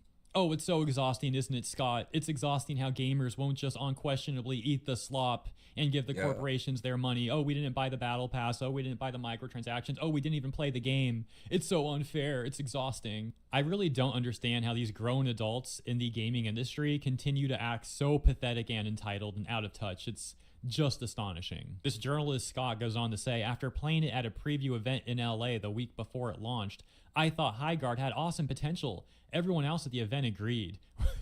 We were put in a room to play for hours and interview developers, and we all felt it was a unique title from experienced industry veterans that combined existing ideas into something new. It didn't matter. Just 2 weeks after launching Highguard, Wildlight Entertainment was hit with mass layoffs, leaving behind a small core team to work on the game after it failed to grab hold of players or create the revenue it apparently needed to survive. Since then, I've seen people celebrating the loss of jobs and the title's failure on social media, and I'm beyond sick and tired of it. Highguard failed for a variety of reasons, and no single facet is to blame. The Game Awards trailer was just plain bad, and not representative of how the game plays at all. Whose fault was that? Whose fault was that? Who made the trailer? Whose game was that in the trailer? Its placement as the one more thing at the end of the show also doomed it in the eyes of many at best, while at worst, others chose it had to be dead on arrival from then on. We now know that Wildlight had no say in that, and it sucks. So to my understanding, that's actually not true. What happened, to my understanding, is Jeff Keighley had that slot open for whatever reason. We don't know the details. Maybe there was another game there that was supposed to have like a paid promotion for that slot. The deal fell through or whatever, so it was opened up. Nevertheless, Jeff approaches Wildlight, says, hey, this slot's open. I'm doing my Game Awards show like I do every year. This mainstay slot at the end is open, and I think it would be cool. I like the game. I think it would be cool if you guys wanted to the game to be featured there. And he said he didn't do it for any cost either. I think he did it for free, just out of generosity, and because he liked the game too. Now, like I said before, far be it for me to be a Jeff Keighley defender Every time I've brought this guy up in discussions, I've been critical of him, except in this specific context where these fools are trying to put the blame on Jeff. And as someone critical of Jeff, I'm not just like white knighting for the dude. I think it's ridiculous. I think it's pathetic that people at Wildlight and all these gaming journalists, because there's been plenty more than just this Scott guy, have put so much blame on Jeff when ultimately it was Wildlight's decision to take that slot. They agreed. They could have declined. They could have said, no thanks, man, I appreciate it, but we're good. We're going to shadow drop it as we planned, which was their initial plan according to prior claims that they made in interviews. And the trailer that they put up there, that wasn't made by Jeff Keighley. That was made by Wildlight. So what is this journalist saying? Like, oh, Wildlight had no say in it and it sucks. Seeing so many of these industry corpos teaming up against Jeff Keighley when he really didn't do anything wrong here is just disgusting. Like, at least us, being gamers, have criticized him for like things he's actually done. But these people are just making stuff up because their latest slop fell apart and we didn't like it. But now they're trying to like stab Jeff in the back over it, and it's just disgusting to see. It really is. Now, here's an important point that I haven't brought up before, and it is how entitled Wildlight and these corpo journalists are. The game had 100,000 concurrent players. They say it wasn't given a fair shot. Yes, it was. And then they do these mass layoffs because the game can't hold enough of a concurrent player count, as well as people presumably not spending money on microtransactions. And so it begs the question, what did these fools think was going to happen? They wanted to shadow drop this game. No one's heard of the studio before. No one's heard of this game before. They really thought they would shadow drop it and have what, like 50K concurrent, and it would like stay at 50K or something. It seems like they really were so entitled and delusional that they thought they were going to have like a crazy high player count like that, and it would stay like that, right? Because as soon as the player count started dropping from 100K down to like 30K, down to 15K, struggling to stay at 10K, floating down to like 8K, and then even 5K at sometimes, suddenly they lay off most of the team. Some sources saying around 90% of the team got laid off. That part, I don't know if it's true or not, but it does sound like they laid off the majority of the team. And so, like I said, how entitled are these people? What do they really think? Oh, we're going to shadow drop this thing. No one's heard of us. And like, we're just going to have tens of thousands of people playing it. And they're just going to spend money. And again, this competitive game didn't even have basic competitive functionality either. And then like mid and or bad gameplay, depending on people's opinions. Very rare do people say they actually like this game. You know, we're talking about like a few hundred people that actually like it. Maybe 1,000 if we're being generous, you know? So I just can't believe the entitlement, like I've said multiple times now. It's just, it's really something that the industry has become like this. So yeah, their excuses don't actually make them look better. I think these excuses make them all look significantly worse, to the extent where even I am defending Jeff Keighley on this, which is crazy. And you know what? I say even I, but I know I'm not unique on this either. I know a lot of people out there, a lot of gamers out there and other content creators out there who have criticized Jeff Keighley before, just like I have, are also defending him on this point. And that shows how scummy the industry really is, that's where we're at right now. And then we have the gaslighting from this Scott gaming journalist guy. Now he's got to do the appeal to emotion with his manipulation here. As he says, but my main issue with how this has all gone down is, why is anyone celebrating a game failing or people losing their jobs? As a gamer, I want all games to do well. What's your opinion on Hogwarts Legacy, Scott? Just wondering. Just wondering. Just wondering. Obviously, that's not possible, he says, and the space is increasingly crowded, so it's becoming more difficult to stand out with each passing release. But this gamer cancel culture, where people seemingly love to see something fail, is just tiring. And those who attack the devs themselves online need to be ostracized. It's not just the devs either. Anyone who talks about how they enjoy Highguard Online is also getting needlessly targeted. It's embarrassing. I just can't get into the mindset of those who are relishing in another doomed live service title. More jobs lost, more livelihoods appended, especially since Wildlight was built by and for devs who wish to get out from under the AAA umbrella of companies like EA and Activision and make their own thing. We've seen this sort of framing from Highguard defenders, gaming journalists, and from Highguard developers themselves, where they really want to try to paint Wildlight as like on the same level as a 1 to 5 man indie developer studio on Steam that you might see. And it's like, no, you guys are significantly bigger than that. Sure, you're not a AAA studio anymore, but this is arguably like a AA studio. And the culture that they brought to that studio is the same sort of culture that they were involved with in the AAA sector. Same exact slop, same exact toxic positivity, same out of touch behavior, same victim playing devs, same hate for gamers. It's the same exact thing. So trying to be like, oh, they were leaving behind the evil AAA industry and we're on this path of righteousness or whatever. It's just a very disingenuous point. That is absolutely not the reality of what happened here with Wildlight. Scott closes his article by saying that thing turned out to be vehemently disliked by the masses for one reason or another. And now they must begin to rebuild yet again. No, how about they go get a different job? This line of work is clearly not for them. Like, go get a job like everyone else. Miss us with this whole, now we need to rebuild again, as if they did nothing wrong and that they're the ones that were wronged and now they have to rebuild because they were unjustly like broken apart or something. Like, what is this emotional blackmail from these people, man? Who does that? Gets 100K concurrent and within like a week struggles to even hold around 5K concurrent before the news about the layoffs and everything. And then now it doesn't even hold like 1K. So people just really don't like this game. That is like a massive failure. And what, they're going to learn nothing from it. They're not going to try to grow as people, try to get better at the craft. No, they're just going to rebuild and do the same thing again. No, like I said, at that point, like, man, just find a different line of work. You people clearly don't care about this industry at all or the craft if you're not even looking to improve. Like, this should be a huge learning lesson for these people. But again, there's no talk about like learning something. There's no talk about mistakes made. It's just, oh, we were wrong. Now we need to rebuild again. Oh, okay. Yeah. Good luck with that. I keep driving this point home too, because I look at it from a martial arts perspective as well. Here's the part where I get cringe about Muay Thai for a second. I know some people don't like when I go off and make a side note like this, but I'm going to do it. In Muay Thai, every single time we train, we always try to find something we can improve at, even if the training went well. Same thing for sparring. And again, even if your sparring went well, you're still finishing every session or maybe even every round thinking like, okay, what could I have done better there? Like, what worked, what didn't work? And then take it even further, if you're a fighter as well, if you're a Nakmui, even more so, you know, you do a fight, even if you win the fight, you're still looking back at it thinking like, okay, maybe I could have done this part better in that round, or like I was winning, but he definitely countered my push kick very well, or like, you know, I was taking more hits than I should have, or I could have scored some more points here and there.